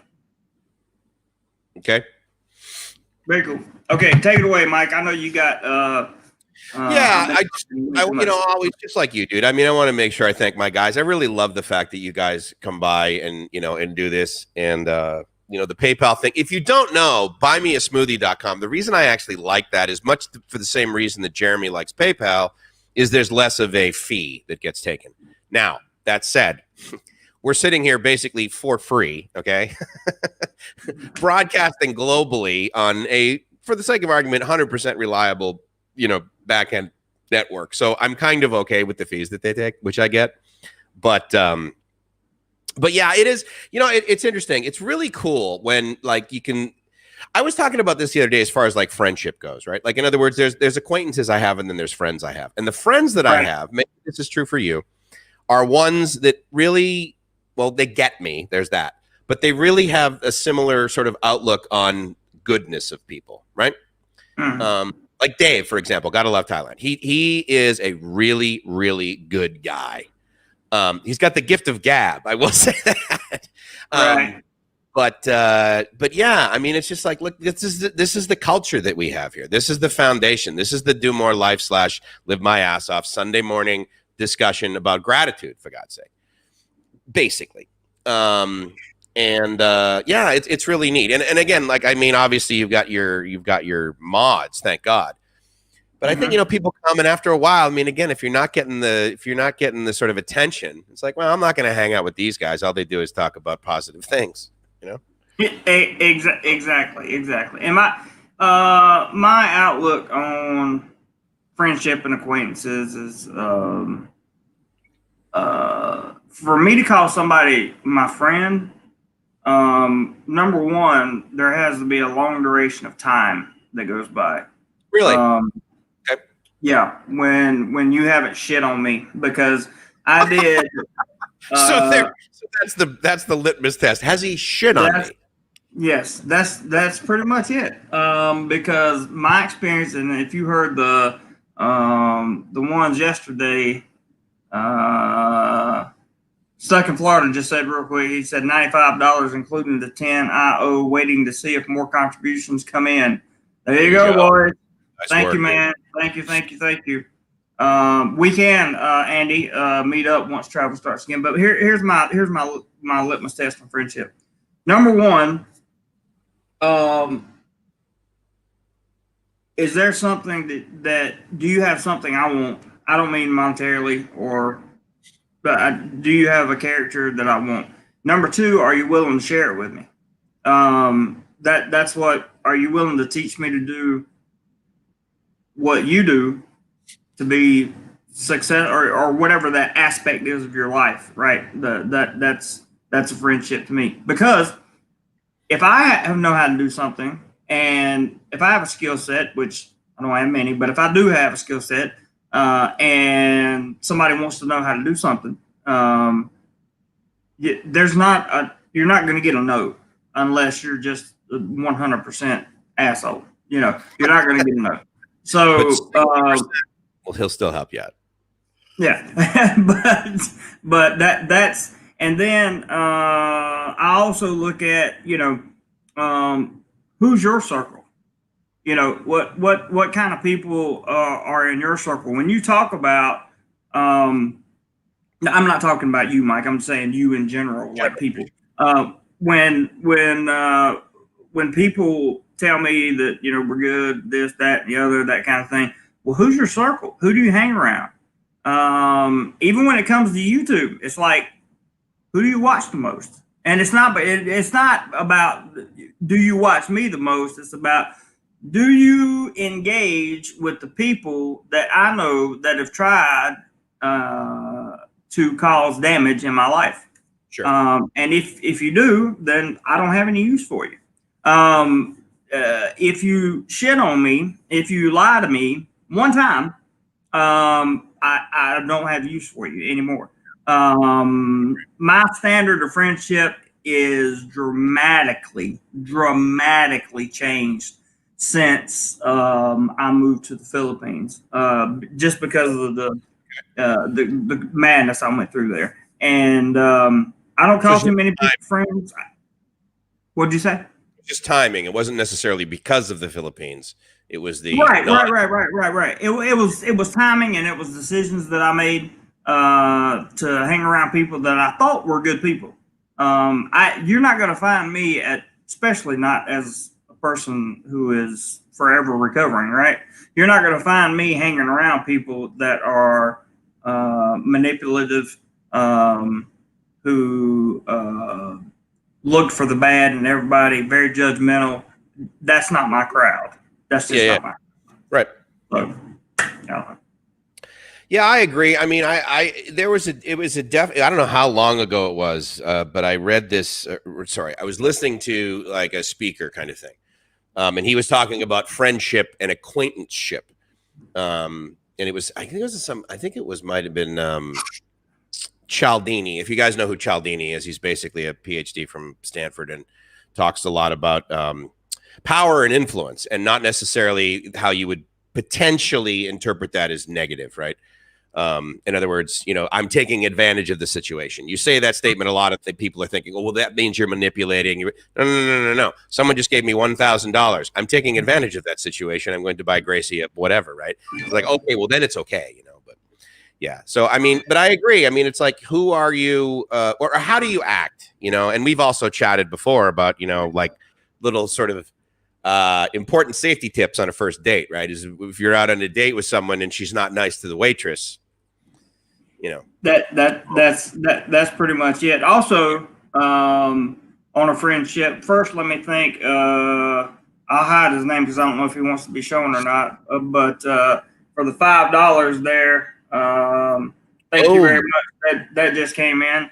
So there's 100. I would just like to say to all the trolls, eat shit. Thank you. Okay. Nothing like poking the bear. That'll get you some happiness. That's right. That's right. Well, what I did was I kind of poked the bear a little bit yesterday, and that got some attention today. And it's good. It's good to be in such a positive environment, really, to be able to deal with it. I mean, really, it is.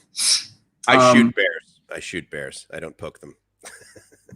Yeah, I don't have the. I don't have the It's not that recent. I'm talking proactively. That's a very reactionary. Yeah, what I do is very 100%. Okay, it is the one was out. Okay, Prince, good, great, wonderful. Go over there and get it, man. I heard you used to be able to get mushroom omelets on Samui with magic mushrooms. Beware, that stuff is very strong and technically a poison. I don't know why you would say that, Cesar. Cesar makes some very random comments. Believe me, it waxes and wanes between entertainment and completely relevant, and irrelevant rather. Stuck made a comment about friendship. He said, "I had a group of 6 people that I trust with my life. Unfortunately, 3 have passed. My circle of true friends is very small now." And that's the case for me too. I explained my entire circle of friends yesterday on nice. Good for you. The stream. So I'm sorry to hear that, Stuck, but I love you, man. Friends or no friends. No, absolutely. Hike asks me, what's my standard of friendship? I don't know if I really have a standard. I mean, here's the deal. I mean, I'll give you a great sort of example. I'm hanging out with this monk one time, and he's pretty darn wise. His English was okay. And in fact, he's the one who gave me my Buddha. Okay. Mm-hmm. And I asked him, and I said, okay, so like, just describe to me, like, what is Buddhism? I mean, I've heard it's a religion. I've heard it's a way of life or whatever. And he just like sort of pauses, and he looks up and he says, Kunmai, just be kind. And I'm like, done. I'm so Buddhist right now. You don't even know. Right. That's probably the, yeah. Because I was thinking you'd be like, well, you got to wear this orange robe. Oh, crap. You like shave your head, which had I known back then, probably should have shaved it a long time ago. But yeah, I mean, look, here's the bottom line is that, you're going to probably view me and some of my friends, you're going to be like, I wonder why he likes that guy. And that's fine. Or likes that, But I mean, Jeremy touched on basically the highlights, which is, don't lie to me, that sort of thing. Arguably, I am infinitely more trusting early on, and occasionally that will bite me in the butt, but I prefer to live that way. I much more prefer to live that way. When I meet you, usually my default setting is to trust you. But I'm also, I mean, I may wear rose-colored glasses, but I can tell you that if there is even the pinkest flag, that you could potentially detract value from my life, then absolutely. I mean, you're gone. It's just it's not necessarily 100% binary. Okay, it's not like just like but there's limited gray area because again, like, and I'll show this one right now, which is like Robert said, life's too short, and it's like, look, dude, I got way too much time to spend. At the end of the day, especially if she's here and someone wants to like be in my life, just ask yourself a question: would Mike remove time that he's spending with Gracie to spend time with me, and if so, why? Because I mean, there's the priorities, dude. So that's it. And you bring up a very, very good point too. I'm backwards. Set default setting. Everything else you said, I 100% agree with. Do you add value to my life? Are you somebody I can learn something from? Do we share something that we can both be passionate about and hold an intelligent conversation about, that kind of thing? But my default setting is I don't fucking trust you at all when I meet you. None. There's no personal information coming out. There's no, I'm not going to tell you anything about me more than maybe where I'm from or something like that, because there's just too many people in this world that like to do things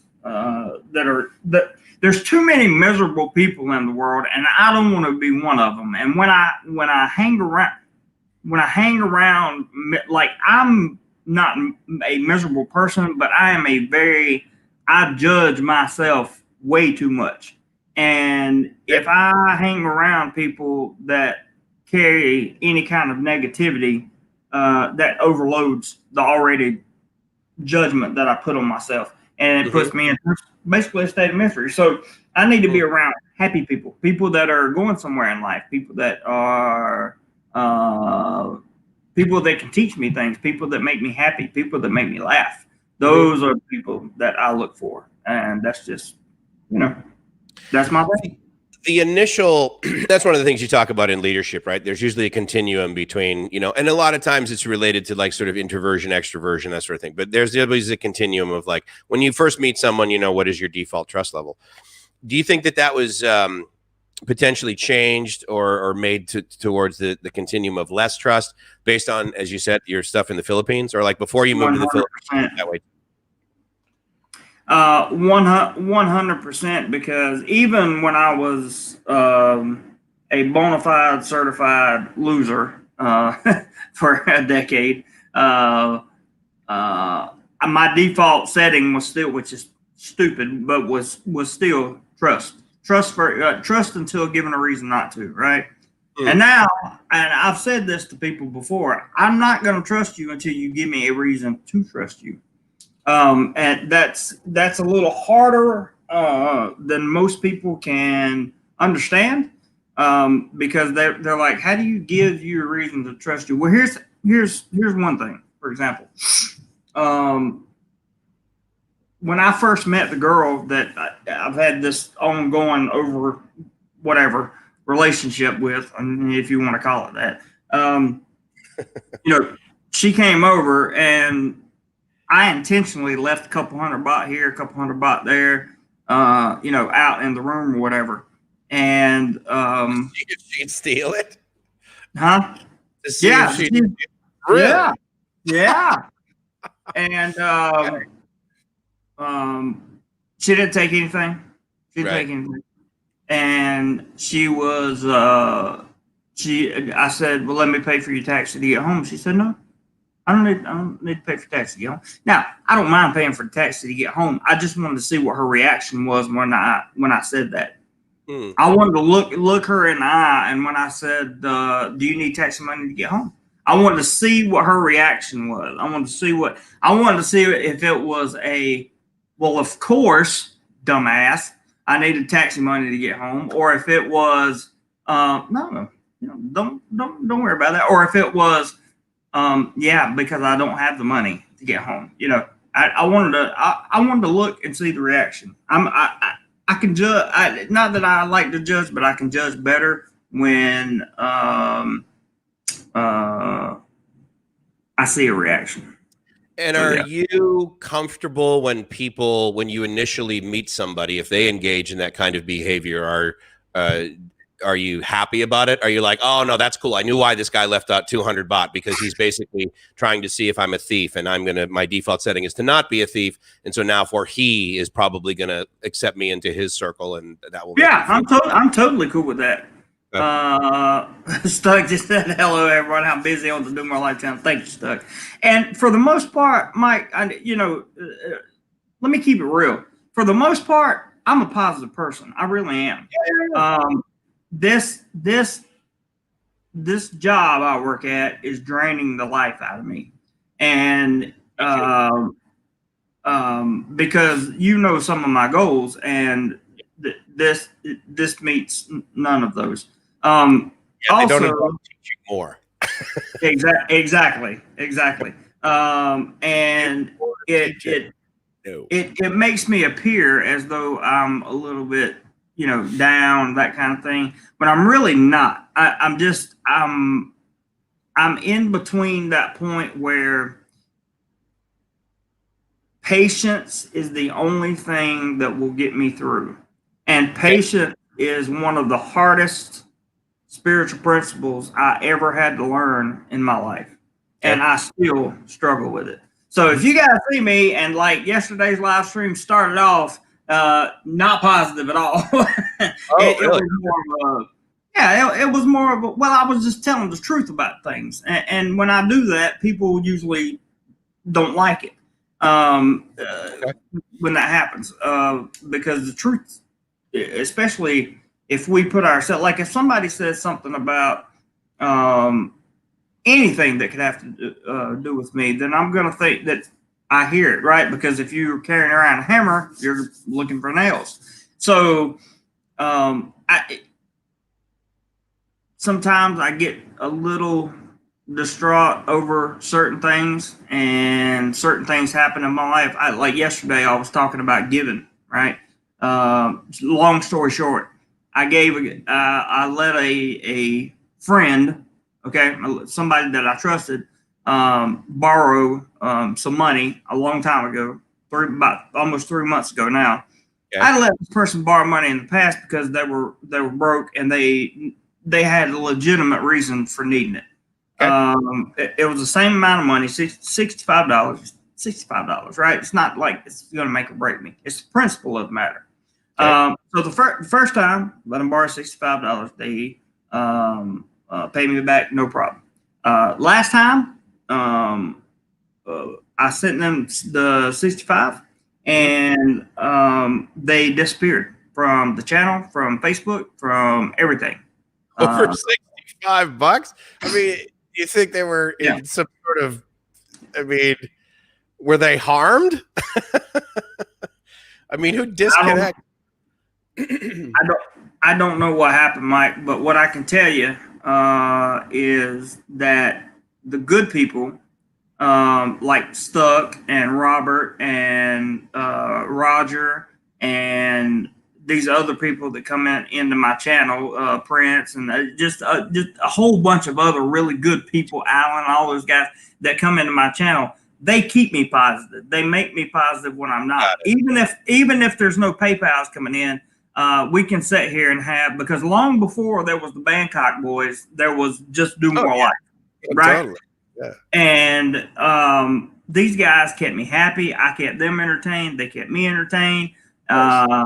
They supported this continues to support the channel. And Stuck says that is what attracted me to Mike's channel. Always a positive experience. 100%. I agree. If you come on my channel, it's not always going to be a positive experience.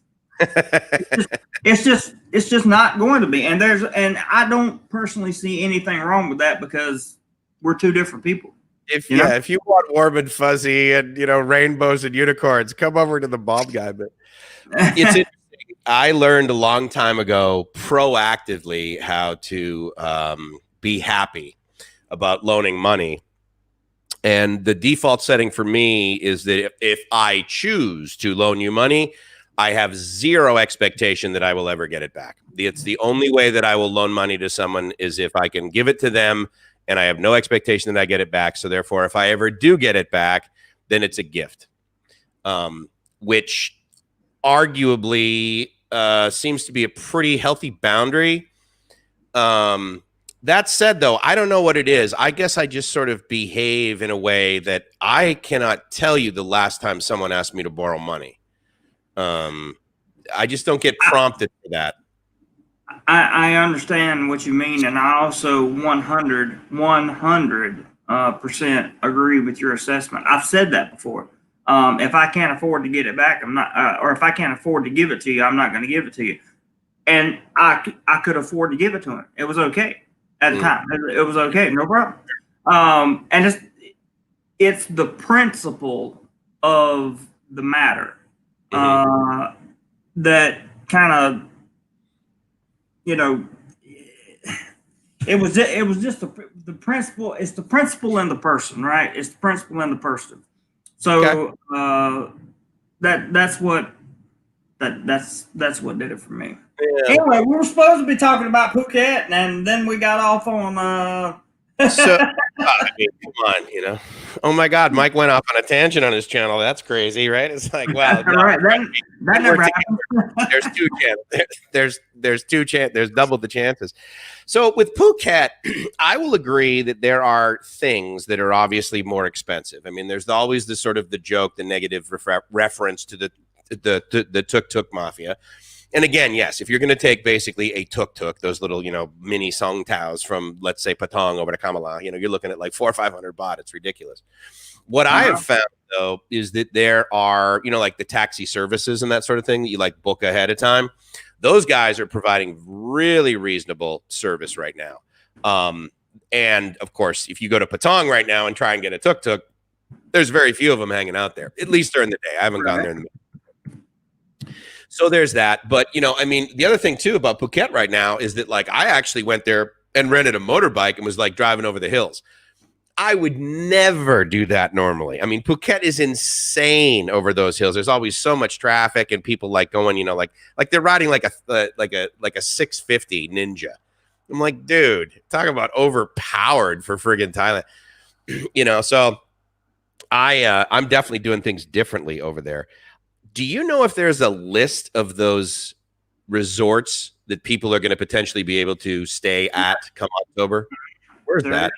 Is that like or something? I think you can find it on TAT. Nice. Yeah, I believe that's where it's at. I've seen the list. I don't know any of the hotels. Well, yeah, what did he say? Mike, you're everything. He says, scroll down. He says, sorry, I meant Jeremy. No, I'm guilty of all that stuff. Trust me. Here's the bottom line is that as I get older, I get older. But right. I also, I just do the bad stuff less, meaning that the bad stuff that this causes me like discomfort and that sort of thing. You know, I still judge people like crazy. And, you know, I heard this one guy, he was like sharing about how there's two things that always concern me is that when someone starts sharing about how humble they are, I'm like, you know, that by doing that, you're not, right? But exactly. The other thing, there's one phrase I heard, it was great. This guy was like, you know what? I really, really do not like people, you know, and I do judge. I never judge people. And I think people who do, and I'm like, dude, did you just hear yourself? Like you just judged. I said, yeah. And stuff like that is awesome because he did not have any idea he said that. And it was so adorable that I was like, wow, you got no value in my life, buddy, because lacking self-awareness is something that is a good indication of someone who still needs to grow, i.e. me. I'll just talk about myself. Me too. But without the desire, which I think both you and I share, you know, to grow and to be like basically a better human being, that's a real turnoff. You know, I watch guys do that and I'm just like, that's too bad, you know, that you know, and usually I'll just give them crap and be like, oh yeah, you're right. Based on that, dude, the whole world is out to get you. I don't know why you're hanging out with me. You should probably go elsewhere. You know, I've done that. I've done that 100 times. Google that ASQ thing, because if we start talking about that, we might get YouTube. Oh, that's bad news. Okay, yeah. No, Dave, you can't borrow any money. Okay, see you, Big Steve. Okay. But I sit down with a person. I go to work every day with this guy, and he sits there and he talks about the world and politics and how he knows everything about, you know, like he knows the elites that run the world, and he can tell you every problem because he has a degree in history, and he can tell you where it all came from, that kind of thing. This doesn't work. He's teaching English online. He's teaching English online. Okay. So I'm like, some days I can tolerate it. Yeah. And then some days I do the one thing that I swore I would never do again, and that is drop your pants at work. But Two things. That's what I'm never doing. Yeah. So sometimes I engage in that lunacy that comes out of his mouth, and that is the worst possible thing to do. Worst possible thing to do. So my new goal, I set small goals to it. I do the micro to affect the macro, right? So nice. My micro goal for this week is to stay away from him as much as possible. Wise move. And that's what I'm going to. That's my micro goal for this week, and that's going to be the only thing that I really changed this week. And I'm going to see how much happier I am on Friday, or if it made a difference at all. Because if it doesn't make a difference at all, then that means there's something internally I got to take a look at. I got to do some self-inventory. I would submit to you that regardless, there's always something that I can work on internally. Oh yeah, like 100%. But I'm talking about this one instance. Listen, I could take a self-inventory right now, and it would probably look worse than the original self-inventory I took back in 2012. Really? Really? Truly, you believe that? Come on, dude. I don't believe that, but I mean, it would be. I feel like I would see some of the same things that were still lagging. Character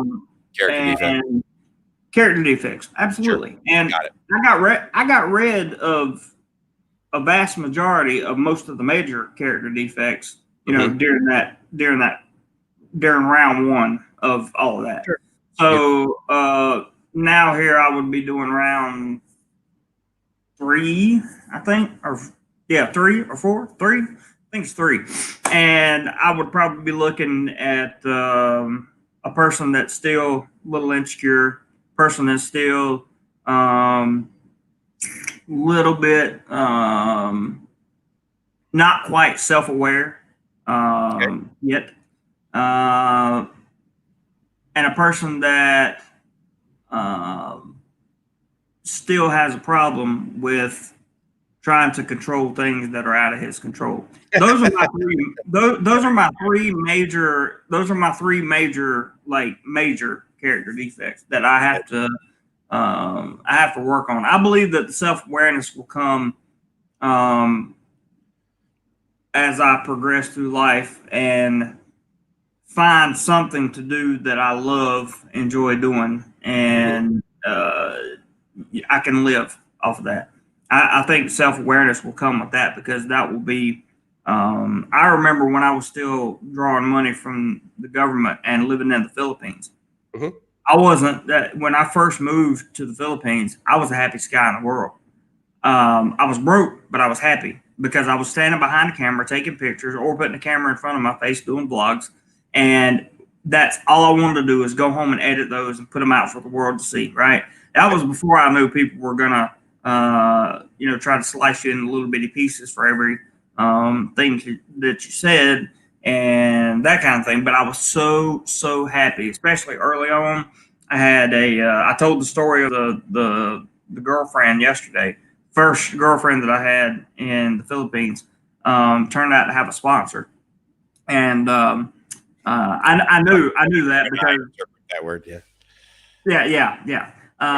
Because I knew something was up. She wouldn't let me post any Facebook pictures or any kind of internet stuff. So I knew she wouldn't even let me walk her out to get in the taxi. Right. So I knew something was. I knew there was a problem somewhere. Yeah, like on day 4, you're like, okay. Yeah. But wait, how long were you with her? About 3 months or so. Oh, dude. So, wow.